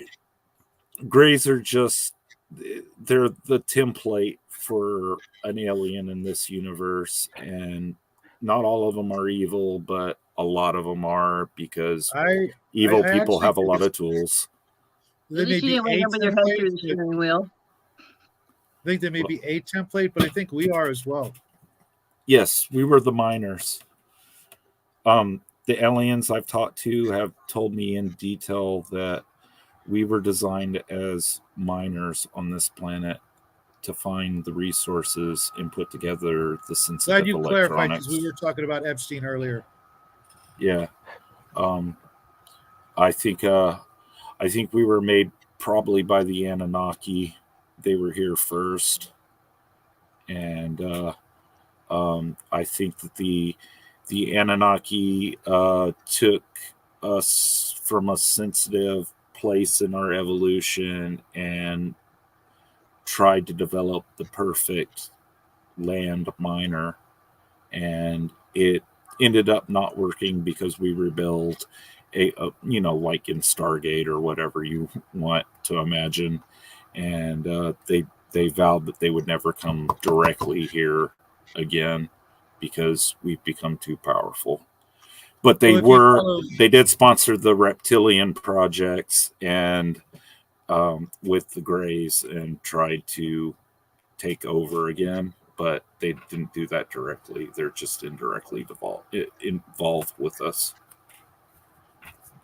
So check this out. I recently heard an interview with a biblical scholar who has a different take on this. And just for a mind experiment here, check this out. She believes that the Anunnaki came here and actually unplugged some of our DNA, and that junk DNA that they call it, that originally we had 12 strands of DNA. They killed a bunch of us and then kind of cherry picked some and then messed with their DNA and started creating the slave species from that they took us down rather than creating us and building up to their level. Exactly. I don't know about the 3-strand DNA to 2-strand or anything genetically about it, but from what I've got from talking to them, they did downgrade us. They, selective breeding. The second chromosome, job, didn't they? They worked us for a job. Yes. It's actually, it should be criminal across the universe because they use their own DNA to do it. That's why you're made in God's image, is because they use their own DNA to make us, but they didn't make us with an intent of us having free will. That just happened as a nature of the universe and the nature of God itself, if you believe in that force. 100%. Yeah. Okay, Tim, what have you had any experience with the Federation that everyone is talking about? Well, a lot of people are talking about. Starseeds are talking about. Archie talks about it. They talked about it on Spaced Out Radio. Is there, in your experience, have you had anything about some kind of galactic federation? Because I have a theory. You're talking about the coalition of future souls that were once Americans? I know I talked to you about it one night. Not necessarily. Well, there's this one group of aliens from the future that have been in contact with me. since I was very, very young. And I thought I was crazy. I know I'm crazy now, but but Little secret you know, for you there, Timothy. Everybody's You're crazy. okay. yeah. Yeah. They can prove they it. told they told me that they were time travelers from the future, but what made them different than the other time travelers that I've talked to and aliens that I've talked to is that they claim that they're my direct descendants, and this has become a voice that I can trust because they've always given me little bits of information and made predictions that have been accurate. Like they predicted for me to leave Portland, Oregon before the riots started, for example. Lucky break. Yeah, they've made a lot of predictions in my life that have saved my life from so many different disasters that that when those particular time traveling aliens talk to me, I take it seriously. There's others that are just like, we're gonna harvest your adrenal glands, blah blah blah blah. But these ones, they're like, don't panic. We're just talking to our ancestors. you know, we're just talking to our ancestors. It's it seems that it's very limited. This concept of time travel, they have to find the perfect host that they are related to in order to share brain chemistry over time. So my spirit guide is in contact with me, and it's supposed to be myself in the future in another body, whatever I'm reincarnated into, or I don't know how that works. Yeah, nobody knows how that works yet. If we Right. ever will. Right. I don't know how I'm connected directly with I call it my fifth dimensional self, but I know there's a direct connection there. Nobody else is hearing that whistling Yeah, I because it think just happened again. No one's hearing that. I'm hearing a Anyone? siren.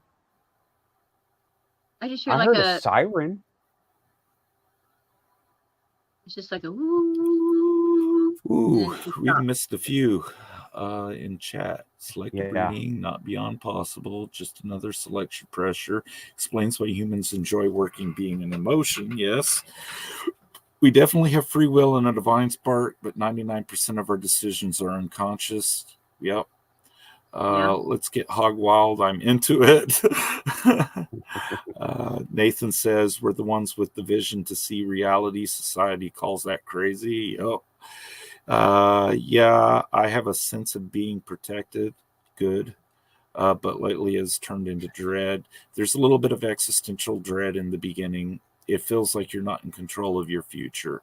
But then as you grow into it, it feels like you have more control over your future because you're molding what that universe is going to be like when you get there. Right. Paganism calls that, and witches call that manifestation. Yes. I call it that too. We manifest our reality here when I pick that 6 to 8 in the quantum tunnel. Trademark. Oh, when you described the quantum tunnel description to me, right? That rung a bell. There is Project Stargate from the 60s. Are you familiar with it? Not at all. Yeah. It ended up being remote viewing, but what they started with was, and I stumbled across this totally by accident. What they started with was, imagine yourself with a beam of light in front of you, just like a lightsaber, and that's how I see it. But you can turn it on its side. This is a government program, okay? I'm quoting. You're talking about I'm remembering. reality? Yeah. Reality is a government program? No. I'm talking about Project Stargate. Oh, wow. Project Stargate. It ended up being remote viewing, is what they started. Is what they ended up with, and they tell people. Because I say this is a joke, but it underlies a truth here that we're all living in a simulation on a 3x floppy run in the Pentagon in the 1960s. Mhm. Ooh, Raven, you're okay. Don't panic. It's just one of the things that we are.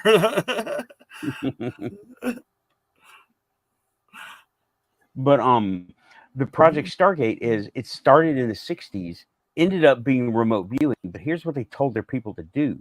Imagine a light, like a light in front of you, like a fluorescent light bulb or whatever, lightsaber, turn it on its side, and you can take that tunnel. Where do you see it going? Yes. And these guys, now these were enlisted dudes, right? These were not people that were into this stuff or had experiences. They were following instructions and they imagined it. They were, it shows them sitting at desks with empty tables, white tables with like a little riser. So they're just not breathing on each other. And uh, they're sitting there and some of them have their hands down on the on the white table desk. Some of them are just going, oh my God, this is a waste of time. But some of them are doing it. And this is the picture that they have published of the original in the 60s, black and white Project Stargate, where they told these guys to imagine a tunnel of light. And that white light turns into it. You turn on side, you can go into that light. Where do they take it? Where does it take you? They ask him, where does it take you? What do you see in your mind's eye? That was Project Stargate. And I stumbled across it by accident. Sounds like you have, I don't know, divined it for yourself. And Well, Mhm. I'm a product of Camp Lejeune water too. So Right. right. Yeah, I got a lot of problems. I had cancer this year, and the quantum tunneling thing is. Yeah. Go ahead, Nathan. I lost it. I'm sorry. Okay. All right. Well, how old the were way you when I you first stumbled, saw the quantum tunnel? Sorry, Nathan. Probably about 16. 16, it 16. started becoming really distinct. Were you at that same time like having a lot of psychic experiences, or did you notice Yes. heightened intuition and all that was coming together in your okay? Yes. At that time, I was seeing mostly Fey people. And I was having quite pleasant dreams in that period, very lucid. And then just it made sense when it went hand in hand with things that I was learning in science. And, I just never questioned it until much, much later when I found out we all think differently. And has it stayed with you then from 16 when you first were able to do this? And it stayed with you this when I was time? 17, when I was 17, I worked in a Walmart distribution center. I had an incident in the warehouse where I was driving a forklift down one of the cross aisles, and there was another forklift across the cross aisle, way up, pulling a box out. And I saw all of these different realities happening at once. And in one of those realities, the pallet fell on me and everything went black. And I'm like, well, I'll definitely avoid that reality. Before then, I didn't think that the future was as malleable as I believe now. And I was like, for a minute there, I was like, but if I don't follow along with what I saw, then the future's not going to happen. But the future's not going to happen anyway if everything goes black for me. Right. So being 17, I decided to just sit there and wait and see what happens. And this guy dropped like 2 pallets of flour right where I would have been. And I was like, I never questioned my visions after that. I'm like, if they saved my life once, they'll save my life again. This is not something that I need to hide. This is something that I need to preserve. And now that I'm married, I saw the benefit of showing my wife what I see, and she now makes decisions on these novel theories too. And it works for her, even though she doesn't have the vision. She has the idea, and it works. Everyone can model 6 to 8 decisions in their head, other than the 2 that they give you. You know. You okay over They there, say- Raven? Cat jumped down and knocked the keyboard, ashtray, everything everywhere. Sorry about the Okay, well, distraction. coffee is intact, right? Coffee is intact. It's over here, thank God. Yes. Okay. For example, you're working a job, and they tell you your options are to either stay on the clock or clock out and go the fuck home. That's 2 decisions. But there's more decisions in there. There's a lot more you can do. You can stay at work and be passive aggressive the whole time. You can go to work and just be happy doing whatever work you're doing. You know, there's other options always there. And it's just the ability to construct the construct in your mind and then follow through with making it into reality. You know what? I had an incident one time. I've talked about it on here, but I should go over it again, because I was in Saudi Arabia, and I was in Dhahran at the time, and they had put in trailers where you told me they had tents when you were over there. They put in trailers. They were shitty trailers, and there were no real foundations either, right? That's key, because they put a PX trailer up. Now, it was a high stress time for me, even though it wasn't really a hot zone at the moment. It was still, the air base was over there, and all the shit was happening over there that nobody knew what was going on. And you had the gate over here, and I had never been deployed before. This was my first and only deployment, and it was a high stress time, right? Okay. I had gone to the PX trailer, okay, and the handrails that they put up were a little too far apart, to grab onto both of them at the same time. And I'm wearing these boots that I didn't know very well, and I had a bag of stuff in both hands, and I was trying to balance myself. Well, I was walking out of that trailer, and I stumbled, right? And like that, I had a vision, and it was so fucking real, okay? Yeah. That it was like it played. I stood there, I saved myself, and I experienced this vision, right? In the next few seconds, I fell, and it was a ditch at the bottom where there was no foundation, no step, no landing. And I fell, and I felt and heard my neck crack and black, and I was back, right? Standing at the top of the steps, and I'd started to breathe heavy. Okay. I thought I was having a panic attack. Okay. And, but that's what I experienced that time. Now, I think it was brought on by all the stress, okay, and lack of sleep and all this pressure and doing all this stuff.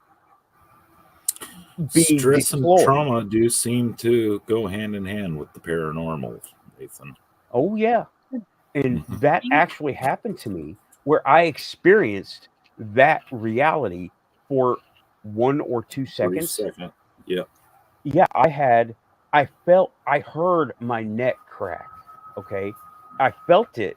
And at the time, I don't remember feeling pain, like a twinge. Well, this was all in my head. And I was standing there, and all this was going through my head, and it was vivid, like it was happening. And I was witnessing it from this point of view, and I had become disconnected from here, where I was holding onto the rail. And I was like, it shook me up. I mean, it freaked me out. I thought I was having a panic attack. And that was something that happened, Yeah. And if I had not, maybe if I had gone one rail or the other, that Yep. wouldn't have happened. I don't know, Yeah, it but seems I like tried like a dumbass. it seems like the stress and the trauma bleed through realities anyway. So it's no it seems like it's no obstacle for an alien to want to harvest your adrenal glands, for example, or a ghost to want to scare you, because certain things in the universe feed on that type of energy. But what I want to make you aware of is Yeah, they do. that if you have pictures of the future in your head, take them seriously, but don't ever think that that's how it has to be. Because in my experience, those flashes of the future are just options when it bleeds over. Mhm. If you, Shadow, should find yourself walking along one day in another universe and you want to take your family with you, you have every opportunity to do so. Yeah, I've actually had more than my fair share of premonitions. Good. One of which was uh, literally to this day a solidified object. Um, but yeah, if you get that feeling of deja vu type of thing, um, I wouldn't always recommend trying to repeat it. Uh, Right.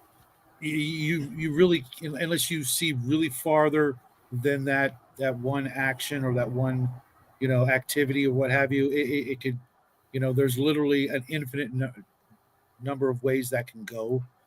Go with your gut, and uh, Definitely. because you never know where it's going to lead you. The one instance that I'm talking about, though, I knew exactly where it was leading, and I literally ran for it. So, um, Yeah. Well, the options that result in your own personal death or injury are the ones that I mainly meant. I I don't never think get anything cool like that, though. I mean, other than the I. one time, it's really ridiculously mundane. Mhm. It's more just a knowing that I've seen this before, usually from an actual dream. As everybody here knows, most of my weird stuff is somehow dream related to when I'm asleep, and then wake up, and then later on I'll remember, hey, I dreamt that yesterday or the day before, and uh, it's always ridiculously mundane. Just I was like, why? Couldn't I get something cool out of it? It's like it's like, why bother? All the good prizes are always taken. Except for the one I'll show it on camera one of these days. I actually found something, and I've actually managed to hang on to it for uh, 40 some odd years. I've dragged it with me across all kinds of different locations throughout my life. But it's one of those things that is a constant reminder that there are some things going on that don't make sense, but some of the discouragement we get, for looking into this stuff, uh, there's something to it. There is something to it. I don't know what it is yet. I can't, definitively say it's this or that or the other thing, but it doesn't hurt to do your own research. Sorry, YouTube, but I know that's the phrase they hate the most. But yeah, go do your own research and come up with your own opinion. You never know where it's going to lead you.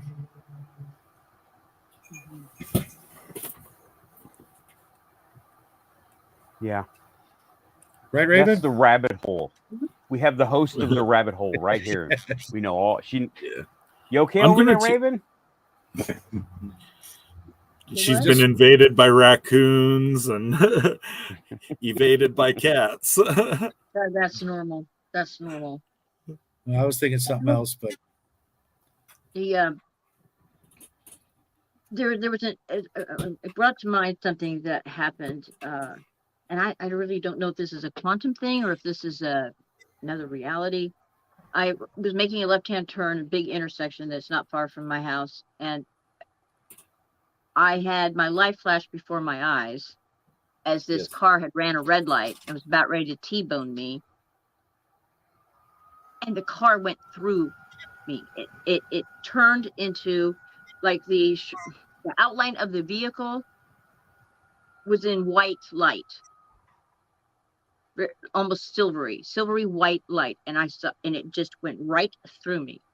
And I continued. I completed the left-hand turn, and it immediately just pulled over on the right side of the road. And I looked back to see, presumably, what that car was, or who it was, or what color it was. It was gone. There was no car. Well, hey, on the bright side, at least it wasn't a purple glow, because then it would have been something totally different.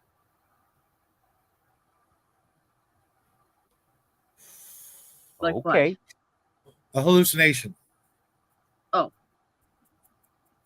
I was sober at the time. That don't matter. That don't matter. I mean, this car was coming. I mean, I literally had one of those, life flashing before your eyes type moments of, this is it. It's over. I'm done. I'm toast. And then it just came right through, and it was all in an outline. I could not see the driver, but just the lines of the vehicle, the outline, like the squareness of the hood and the windshield and the hood, back. Okay, just like that. And it was all in slow motion, like just like any other accident. Everybody knows what I'm talking about, where time just slows down when you're going through that whole thing. Mhm. Had that happen too. And I'm like, if that was another reality,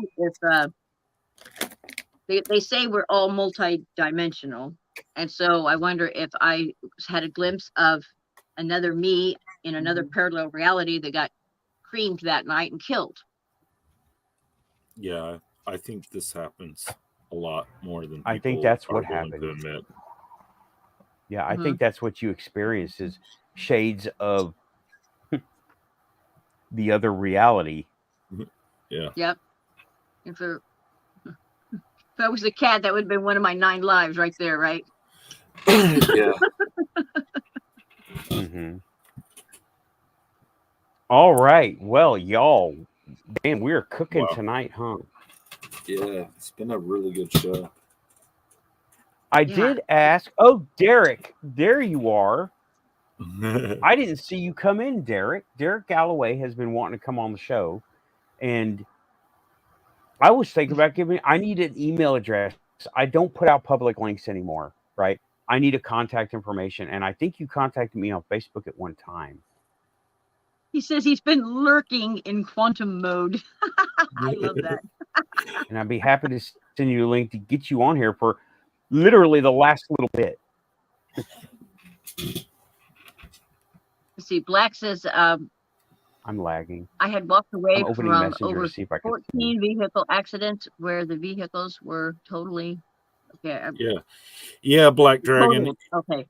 If you have a gut feeling that getting into that vehicle is a bad idea, then go with that feeling. Do not get in that vehicle. That is exactly what I'm saying. I mean, there's a lot of people that have these feelings of existential dread about certain situations that I'm not so sure that that's not communication. Yeah. I've learned if I have an intense amount of dread around going anywhere, I don't go. I just stay home. That gut feeling, okay? I had that gut feeling one time. I'll tell this little story real quick, right? I was working at a hospital in Tennessee, or in Carthage, right? And late night, I had just gone out to go smoke a cigarette out the front door. The lights were all off. And there was a little foyer where little room, door, wind guard type thing. And okay, I did overnight registration. So, and it was like a records position, right? And I had gone to smoke a cigarette, and I was standing outside. It's dark. The lights are off. It's nighttime. It's like 2 a.m. or something. And these 2 cars zoomed into the parking lot next to the hospital. The hospital parking lot. Parking lot's over here. ER is over there. They didn't go to the ER. They went to the parking lot. And it's kind of like sequestered. Okay. It's away from anything else. And I was like, oh shit, I better go see if they need help. So I walk in, I get a wheelchair, and I get to the foyer. I'm still in the dark, and something screams in the back of my head, no, stop, twists my stomach up, right? And I was like, I stopped. I was like, hold on. And logic starts to kick in. If they needed help, they would go to the ER. It's right there. It's bright lit up. It's got a big red cross that says emergency. They would go there. Stop. Wait. Stop. Stomach twisted up. Right. And I stopped and I was like, okay. But just something screamed in the back of my head. Stop. Okay. And just stop. Just stop. Loud. It was loud. I mean, I could almost physically hear it. I stopped and I looked, and a few people got out of the cars. They were yelling and screaming. They got into one car and took off. Right. Well, come to find out, they had just come from a drug deal gone wrong. Somebody got shot, and they had left a pit bull in the truck that was left there. And they had guns at the time. So something stopped me from walking out there that night. And I told the nurses, and they were like, well, they'll deal with it tomorrow. Because we didn't know there was a dog in there. It was a fighter bull, right? It was a dog. This poor dog had been trained to fight. And yeah, something's, that gut feeling you're talking, that gut feeling came through coherently that night. Yeah, good. Wow. And yeah, it saved me. I probably would have got shot, stabbed. Listen to your and it spidey wasn't my senses. Yep. Yeah. This was beyond spidey senses. This was a voice saying, screaming, stop, right? What? Stop. And it was coherent. It was, and it made my stomach go, just twist my stomach for just a moment. Like, oof. That was the spidey sense. This was a voice. It just said, stop. And yeah, that happened. There it goes again. It was a meth deal, heroin, meth, whatever. Somebody got shot. The dude came in the ER Was it this? the next day. He got shot with a knockoff AR or AK-47. Oh, wow. Raven, I've been hearing that whistle and whine that you're talking about. I thought it was a siren at first, but it wasn't that. Ever so often, Kinda it just still kind of now does I that hear for a it. seconds, It and could then be stops. coming from my end. It could be coming from my end because I've, as you guys know, I live about 10 minutes away It's from. not a siren. It's just a. No. whistling. I can hear something actually here, not from the speakers, but overhead. I live like 10 minutes away from the Skunk Works, and right behind my house is a racetrack.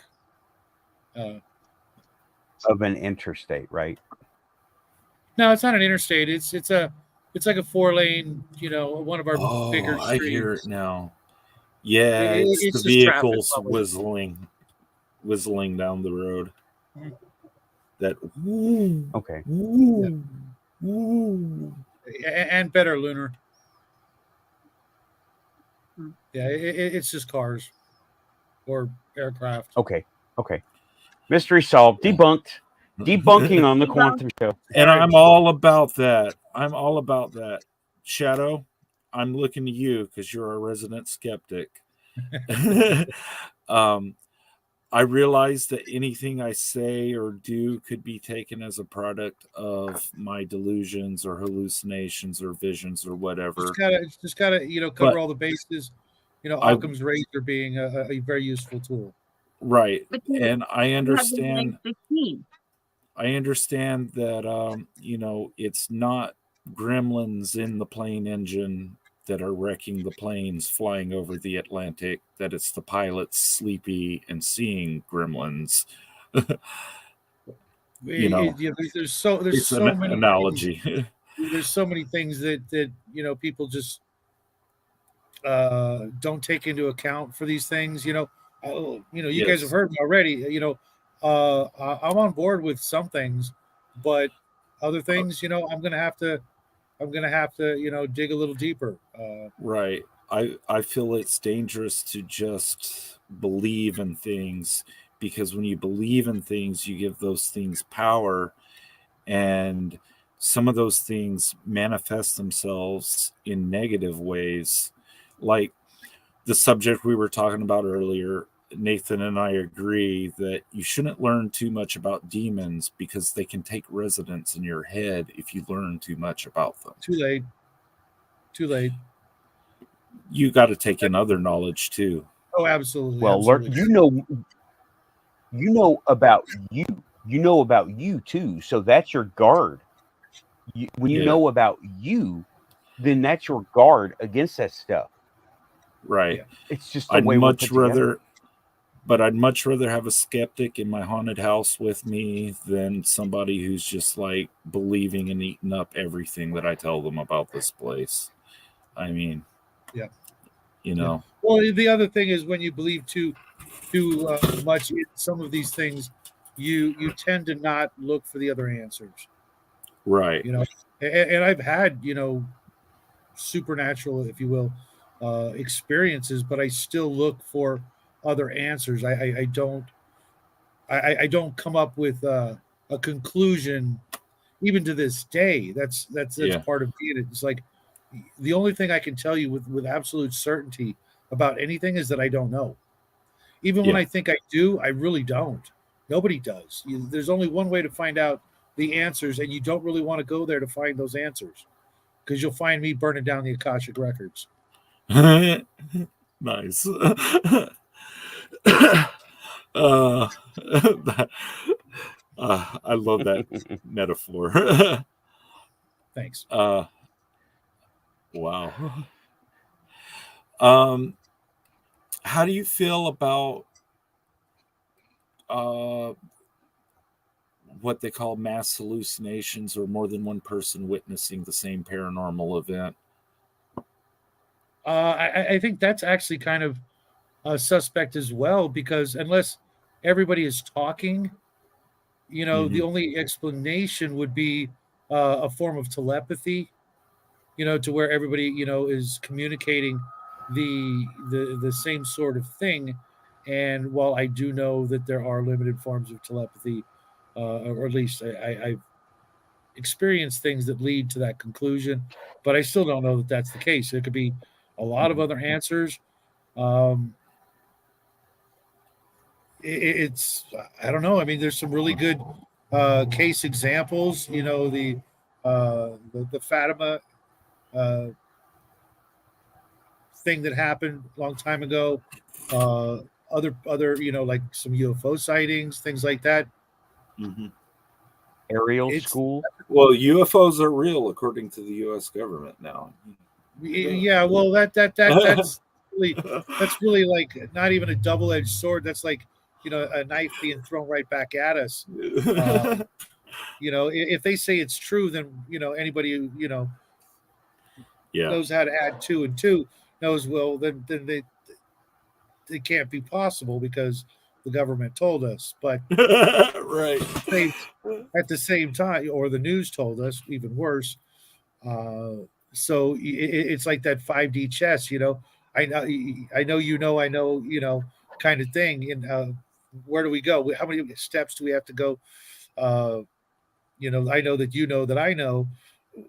When do we stop? Yeah. It's a huge game of misdirection. And again, the only answer is do your own damn research. Just go and get off your ass, or stay seated where you are. Pull out the old web browser of your choice and see what you can find. Take some actual notes, and keep Try to looking. take a picture of it. That's always a good one. Yeah. Unfortunately, a lot of times, even modern photography doesn't do Right. anything. Take those notes, do your research, and come back to it later. Wait a few months, come back to it later, because sometimes the first things that come up on your search engine are exactly what you don't want to look at. And most people don't have the time to go to page 56 or 112 of the search history to find something that's actually, not been messed with, I'll just say, or written by the bad actors out there. It's really hard. Maybe actually go to a library, that they still exist, and you'd be amazed what you can find under, paranormal and supernatural research that was printed, hundreds of years ago, 50 years ago, 20, 30 years ago, as opposed to, it's on Google front page. That's the last place to look. Well, I agree with you all that Zach Bagans gives me creepy, sleazy feelings, but then there's other personalities out there like Amy, what's her name? Amy Allen. Amy Allen. She's excellent. Yeah, she is. And her replacement on that show, Cindy Kazaa, I feel like she's really good too. But I feel like the Ghost Adventures crew is just like super disrespectful of the dead. Mm-hmm. Mm-hmm. And Yeah, that's what happened in the cemetery out here. Was the girl didn't know what she was getting into. My buddy Adana, I've talked about it, and she was being disrespectful, walking in like she owned the place, and that was the wrong thing to do back there. They snatched her into their little dimension. Dude, I got to go back over that maybe next week. But yeah, that was one of the first episodes we did, Nathan. Yeah. Way back. And that was the first show I did at the Quantum Show, was last night's events in the cemetery. And it was like, holy shit, it scared the fuck out of me. But then I realized, and I got some input, and I got some cross-referencing going on. And I found out that Hey, isn't it about time we did some anniversary shows? I don't know. Anniversary show. That's an idea. Yeah. I don't know. My production quality is, it's not way up there. Your son and I, we rely heavily on those sort of things to help gauge our own progress in this whole game. They call the Tube of Views, to see how we've grown and what we've learned along the way, and the friends we've made as well. And I guarantee if you go back and watch some of your first episodes with a critical eye, you'll find nuggets that you want to readdress and maybe re-explore, as well as a great way to say thanks to all the people in chat who've stuck with us all this time. Mm-hmm. I mean, they can watch anything. It's Saturday night, right? They could be watching, like I said, just about anything. It won't be as good, but they still could watch it, Not biased. And the subject has good reviewing qualities too. Like, I've missed so many of your shows over the years, but I can go back and I can watch those earlier shows and enjoy them and get information out of them. Yeah, and I urge people to go and to critique me. Did I forget something? Did I remember it wrong in another retelling? I want people to call me out, because I'm going for the truth here, and I'm not trying to, I can't make this shit up, I mean, I can't. I literally can't. I've tried. Derek Galloway says, Nathan, I have watched every single one of your shows. Haven't missed one. You have come a long way. Oh, well, okay. Well, thank you. See, I'm exactly bringing what that I'm talking about.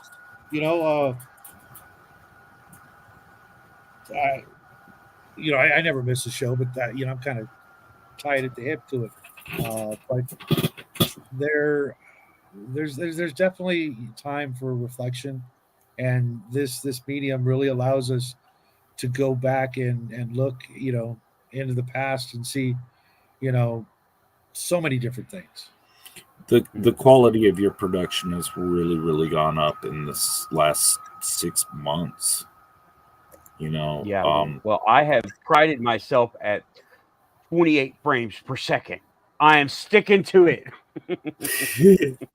One of these days, I want to help you upgrade some equipment. I owe you some favors. That was definitely weird. Yeah. That was the That was racetrack, I think. Yeah, one of these days I want to help you upgrade your lab. You know, Well, but my lab has gone to mostly portable. This was supposed to be a temporary setup because my main computer that I built, it's a beast. Okay, it blew a capacitor on the motherboard for the memory controlling area, and I just haven't fixed it yet because I got to take it all apart, and I'm just like been lazy, I guess, because now I got a full-time job, I got all this shit to do, and this has been working. You know, I've got a decent webcam that actually runs at 32 plus frames a second. Definitely, I mean, definitely keep all the equipment that you have, but there's nothing as good as having, you know, a new all-in-one unit at some point that that you can guarantee that one of these computers will work on the Quantum Show. Right. My next upgrade is my portable lab. night vision. I need to find a really good set of night vision optics. Really good? You're looking at $10,000, dude. Well, used minimum surplus. We both got. I got night vision. Night vision. Yeah, I got some alternate power. We both got a lot of experience with night vision through Generation 3, I think is what the Army had. And something. Now they gave me a scope for like the new stuff. Okay. I got this is my lab. I'm going through the hardware. Tripod, field tripod. I got the other one over here. What else? Alternate setup hardware. Mouse. Just eat 45 carrots a day. Right. No, thank you. I don't need 45 carrots a year. The amazing $25 Bed Bath & Beyond /Temu/Wish night vision camera. Okay. It's actually really decent for what you paid, probably. It is. It reminds me. UFOs with it. Yeah. And whatever else. That's what I need to find out. I mean, you can't ask to live in a better place to spot, you know, our stuff. Ooh, that's than nice. right outside of Skunk Works, you know. If they're doing stuff, which I know they are, I could only get 15 minutes closer. Not even 15, it's like 10 minutes and I'm there. Yeah, mini tripod. That's cute. Mini tripod, desktop tripod. Did that come with your stick, man? Back in the day? Oh, but I do have a jewel of something here. I've got the dicyanin goggles. These are made in the dicyanin goggles, right? They're not night vision. They're just filters, right? Yeah, put them on. I was just at Spirit today. I swear they had the same ones. The Halloween store. The frames come from Spirit. The lenses are homemade by this dude that lives here in Nashville. Museum of Tarot. These are I can't see nothing. I can barely see the screen. I can't see the tablet. It blocks out most visual light. All white light, right? You can impersonate the Men in Black. Here's what nighttime. That's what you see when you're using these. You can't see nothing, right? Wow. Let me see here. Yeah. Can you see me at all? See, I'm flashing my light right at it. We can see the Does that blue look light. like a white light? It looks like something. That's an LED. Blue. It looks blue. It's white with and blue. You can see the infrared. Yeah. Things come out of it. There we go. Wow. That is a jewel. These were fucking expensive, okay? For what they are. They were really expensive. They're $100 per lens. Wow. Plus some. Yeah. My mom was like, "You did what? You paid what?" I was like, "Yep, that's the paranormal right there." Extra light. Oh man. What else do I got in here? Fucking hell. I didn't know this was going to end up being a hardware review. Charging Show and tell. cables, USB drives. They're boring. Yep. Okay, here we go. EMF detector. All right. This is the kind where you find bad wiring, but it's an EMF detector, right? Temperature, EMF, right here. They have an app that Got has an my EMF detector. sound recorder. Huh? They have an app now. Sound Well, they recorder probably had right it for there. a while. Yeah. I just recently discovered it, where you got it on your phone. You do it EMF, and it's called Ghost something or other, and it has one of those built-in. Yeah. And I got a what's little that thing that has the words? What's that? Is that a voice recorder? camera. Okay. Camera. Okay. Camera. It's a camera. The voice You've got it recorder all was the then. Sony thing. So you got an EMF, a voice recorder, and a camera, I plus the goggles. Yeah, all that shit, all this stuff is industrial hardware. This is not ghost hunting equipment that they overprice, you know? Right. Yeah. This is industrial I mean, stuff. It's all good. You're collecting information on ghosts, which I'm all about, but some of them devices that they have that speak voices, I feel like, yeah, it I agree. I'm dubious about it. You know what would be interesting is to What do you find think somebody those who are? could take that, find somebody who could take that stuff apart and tell us what's actually, you know, Right. how much If it was memory is taken up by pre-recorded responses. right. If there was like some way that they would open the specs and have like a general what is it called, new or Creative Commons or something, so that everyone could tinker with its guts. Yeah, like an open source white paper. Open source, that's the word I was looking for. If they had an open source ghost box, I would feel different about it. But all of these things are closed proprietary hardware that I'm dubious that it does what they say it does, because I've seen Mexican guys running through the streets of ancient Aztec parts of the city, just turning their radio dial and saying that it's EMF. And I'm like, no. EVP, I meant. EVP. Yeah, right. anything that's it is EMF.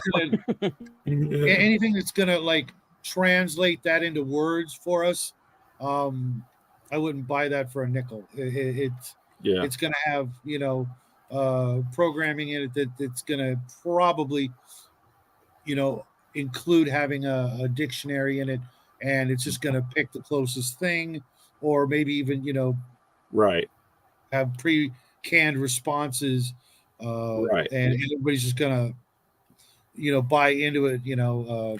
I'd rather trust the Amy Allens, the Cindy Kazaz, the Ravens of the world who do it intuitively than some type of man-made device that talks to spirits. Right. Yeah. Or us. Us, yeah. Us. And as far as magic goes, you are the magic.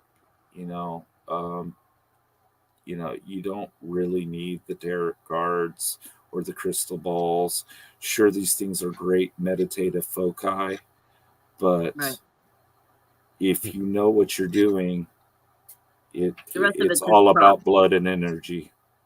Yeah. Yeah. And I say use crystals, but I have had some.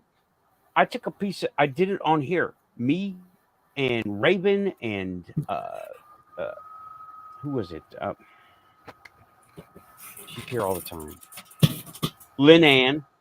She was Lynn Ann. here, and I took my soda light and I was holding it up to the camera, and it squelched the camera signal, right? So yeah, and that's just a physical EMF thing. I get it, Yeah. right? Well, you But, hold the magnet up I to a mean- camera, it'll distort it too, you know? Yeah, it has some electromagnetic stuff going on with it. But when I was, it actually, I bought it in a crystal shop. I do say crystals are good because they have, oh man, there's some shit with crystals, right? Yeah, that's a whole show But too. it starts with, yeah, we've done that show. We need to do that one again.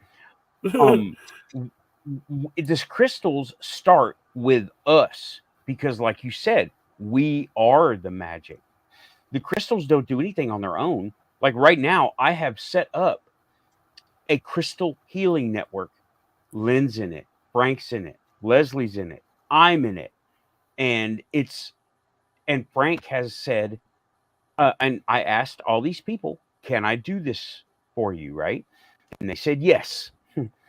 And so they're in my healing network.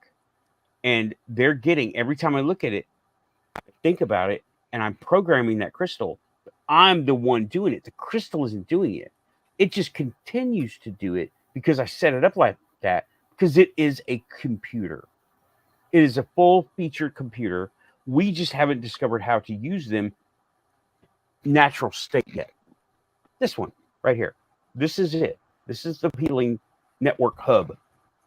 And I am pumping energy into this all the time, every time I look at it. And it's going out to those nodes. I think of it like networking. Yeah. But it's me doing it.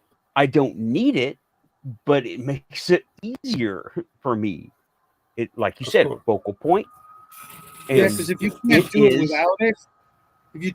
without it, that would leave open the argument that you can't do it at all. Right. right. Can Thing you- is, I can do it without it. Right. It just helps me. The crystal I can see across the amplifies. field, but it amplifies and it holds structure.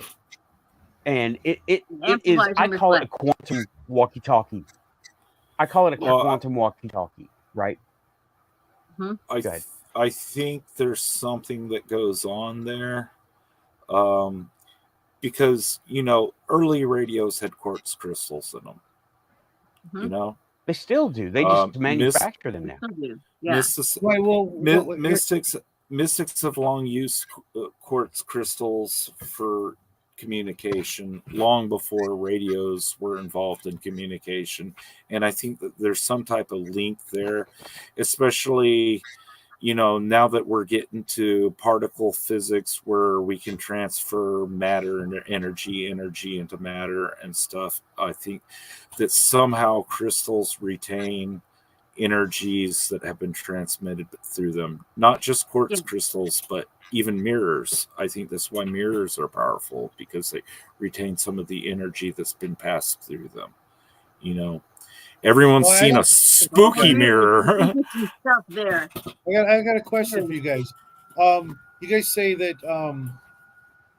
you can imprint things on a crystal, Right. and Yeah. and what have you. How do you know that when you get one, someone hasn't already imprinted something? Maybe someone who's really, really good at it imprinted something on it, and now you're picking up what they imprinted on it, and maybe it's influencing you in a positive or negative way. That's absolutely possible. It's That's That's why you actually- want to cleanse them. Yeah. That you might never be able to get away from, even through what you call a cleansing process. If someone 1,000 years ago worked it and knew much more about it, your cleansing might not do diddly squat. Okay. It's true. Now, yeah, what you're saying is right. Here's where our quantum link comes in. Okay. Now, think of it as a hard drive. Think of it as a computer, right? It has an input, an output, data storage, working memory, and right. Okay. That's now you're putting that form of machine onto that crystal. That person 1,000 years ago was too. Now you have a set of rules to go by. You have imposed a set of rules on that crystal. Okay. This is your quantum link. It's listening to you all the time. You can go in and you can tell it overwrite everything just like in a hard drive, do a low level format just like in a hard drive, erase all working memory, get rid of everything that was in there before. Well, what And if it's they're kind of what like if their all kung fu- you need if their is kung fu's better, and they've made it so that you can't actually do that, but you can think you did. I think you're overthinking it. Yeah. If the bad guy used the phone, it doesn't mean that you get on the phone and become a bad guy. No, but there are other, there are people who are much better at these things, and you can think you've taken your phone or your computer and cleared it, but yet they can go in and pull up everything you've ever done on it. Well, there's Right. dangers involved That's in it. why He could have hacked it. He could have left a virus. Yeah. Maybe there's something More mechanical in Trojan. the ear set that stabs you in the ear or something horrific. But it's just generally That would not be the some way pretty it badass works. Yeah, I mean, you can impose, and that is I'm also well aware of people who thought they cleared their hard drive, only to find out it didn't They matter. were hiding porn the whole I didn't time. say that. I didn't say that, but I'm certain they probably were, because who isn't? I'm not hiding mine. It's clearly marked PR0N if you all are looking for it in the future. I'm good. Trust me, I'm good. not gonna go there. Don't need to. Different but show. No, I was actually talking about other things. But it's the principle's the same. Yeah. You pick up the phone receiver, you wipe it if you're worried about it, and then you go about your business. That's because. And since we would be talking really, next level nefarious, the sky's the limit for what somebody might or might not want to have done, 150,000 whatever years ago, before you ever came across this crystal, and you think you found it in the wild, but somebody just dropped it or left it or whatever, you just had the bad luck of finding Satan's cell phone. I'm sorry. Right. Call it the gamer in me, whenever you find a cursed magic item, cursed item. Right. Yes. Who went to the trouble of actually making one of those? Yes, there could possibly be a cursed crystal. There could be a kind of cursed rat crystal. bastard would do that in the first place, but yet the DMG is full of them. Oh shit. Right. So you know what? It's possible. You could get a cursed crystal. And that's why cleaning and cleansing and grounding and all those things are important in the mystical realms of stuff. This is first week of witchcraft school, okay? This is Hogwarts 101. And it's just that's your basic stuff. How to delete what's there, how to clean it. Yeah. Also water. Oh man, that's memory. A show right there. Yes. That's a whole show right there. James. Yeah. Which is really funny. Anybody here familiar with the movie Rollerball? No, I'm not. You've never It's been a long time. The James Caan 1974, 76 long movie. time. Go back and check that one out. Actually, I'm going to make a list for you folks out there. Jeez. I'm sorry, James just dropped the funny on you. He said, "Be right back, planting crystals." I put a negative energy thought form into everywhere. Yeah. He's literally the funniest guy on the planet. Don't let him fool you. In rollerball, their computer, the worldwide computer in the future, is actually a completely liquidic computer, and that was predicted back in the 70s. Think about that for a second. Did they just get lucky, or did they? Yeah, that's when. No, that's when they started coming up with liquid crystal displays. That's when those things came out, and they were drawing it out to it's a natural conclusion. I mean, if you look at the study of how LCDs came to be, right? And the Vogel guy, he he branched off the Vogel crystals, but he was one of the ones that developed a liquid crystal display, right? And those things do carry on, and it could become a whole computer. Just we don't know how to do that yet, right? But they did the LCD research. They came up with that, like, whoa, you can do this, you can do that, and you can make it do all these things, and it's multi-dimensional. It's not data in, data out along a certain line. It's data in, make a decision, data out, all these different ways. It's like, whoa, So they said, okay, well, we need to filter. Then the researchers came in.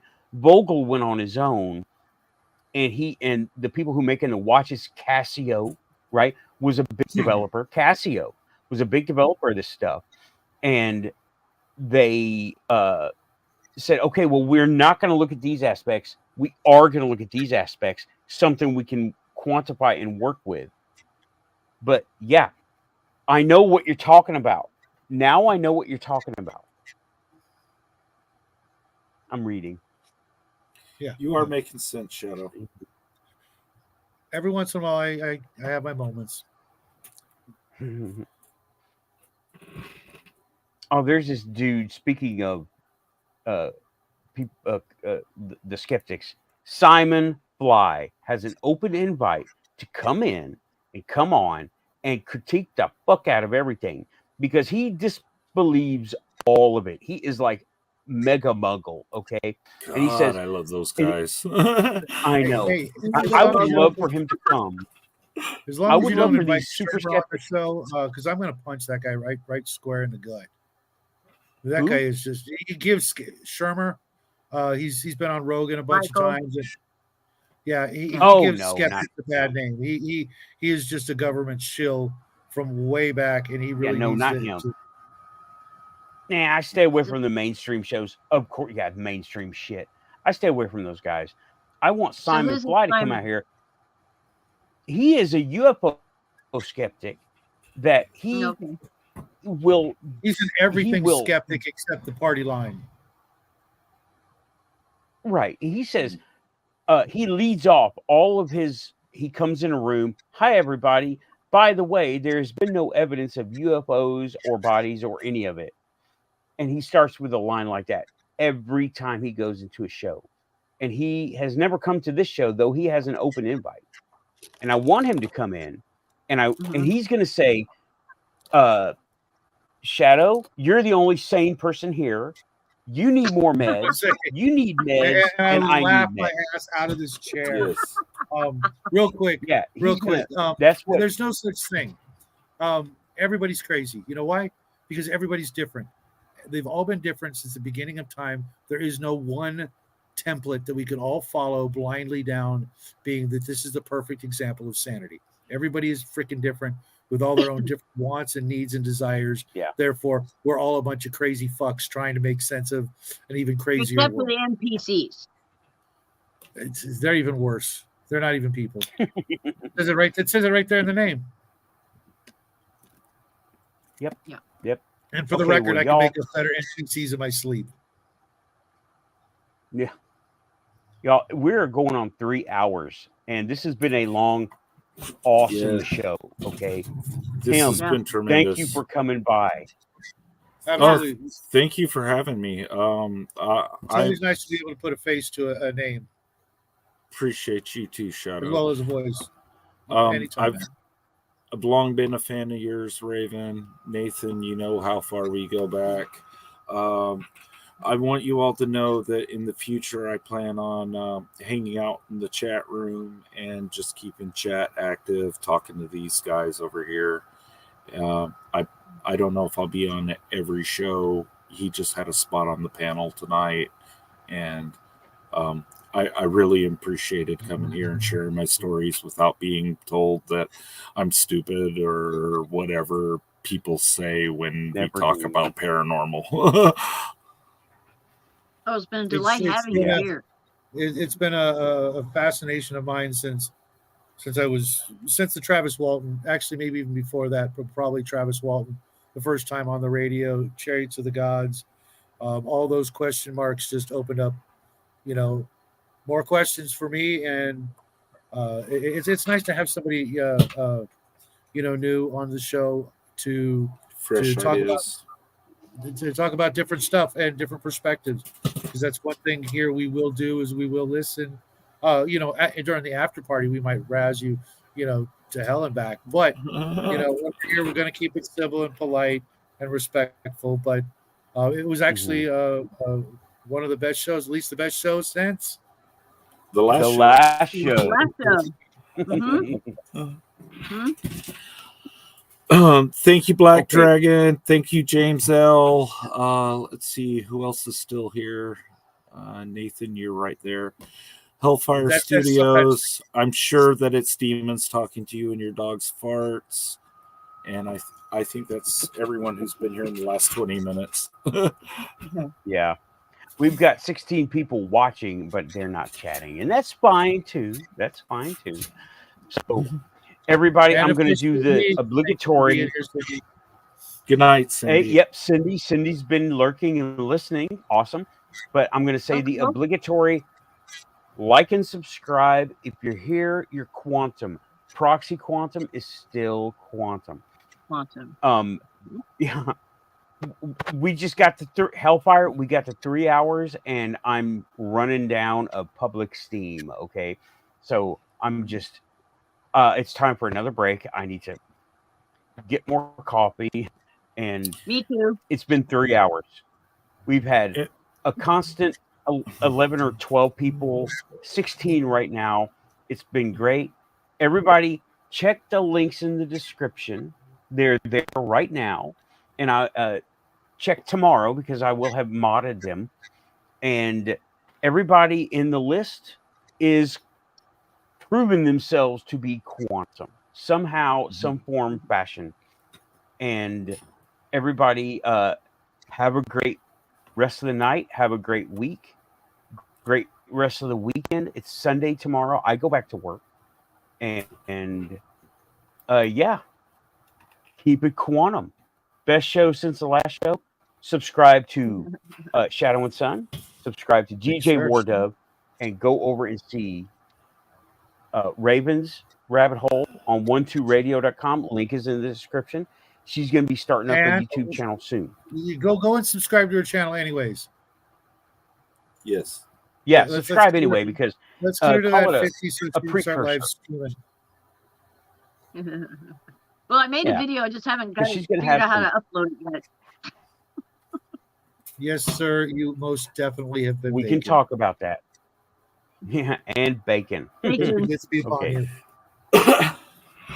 I am going to go ahead and push the buttons. Okay, guys. Pushing buttons. And pushing buttons. That's it. That is a quantum show thing. Pushing buttons. Y'all, everybody, take care. Keep it quantum. Thanks. Pushing buttons. Hang on, Tim. Pushing buttons.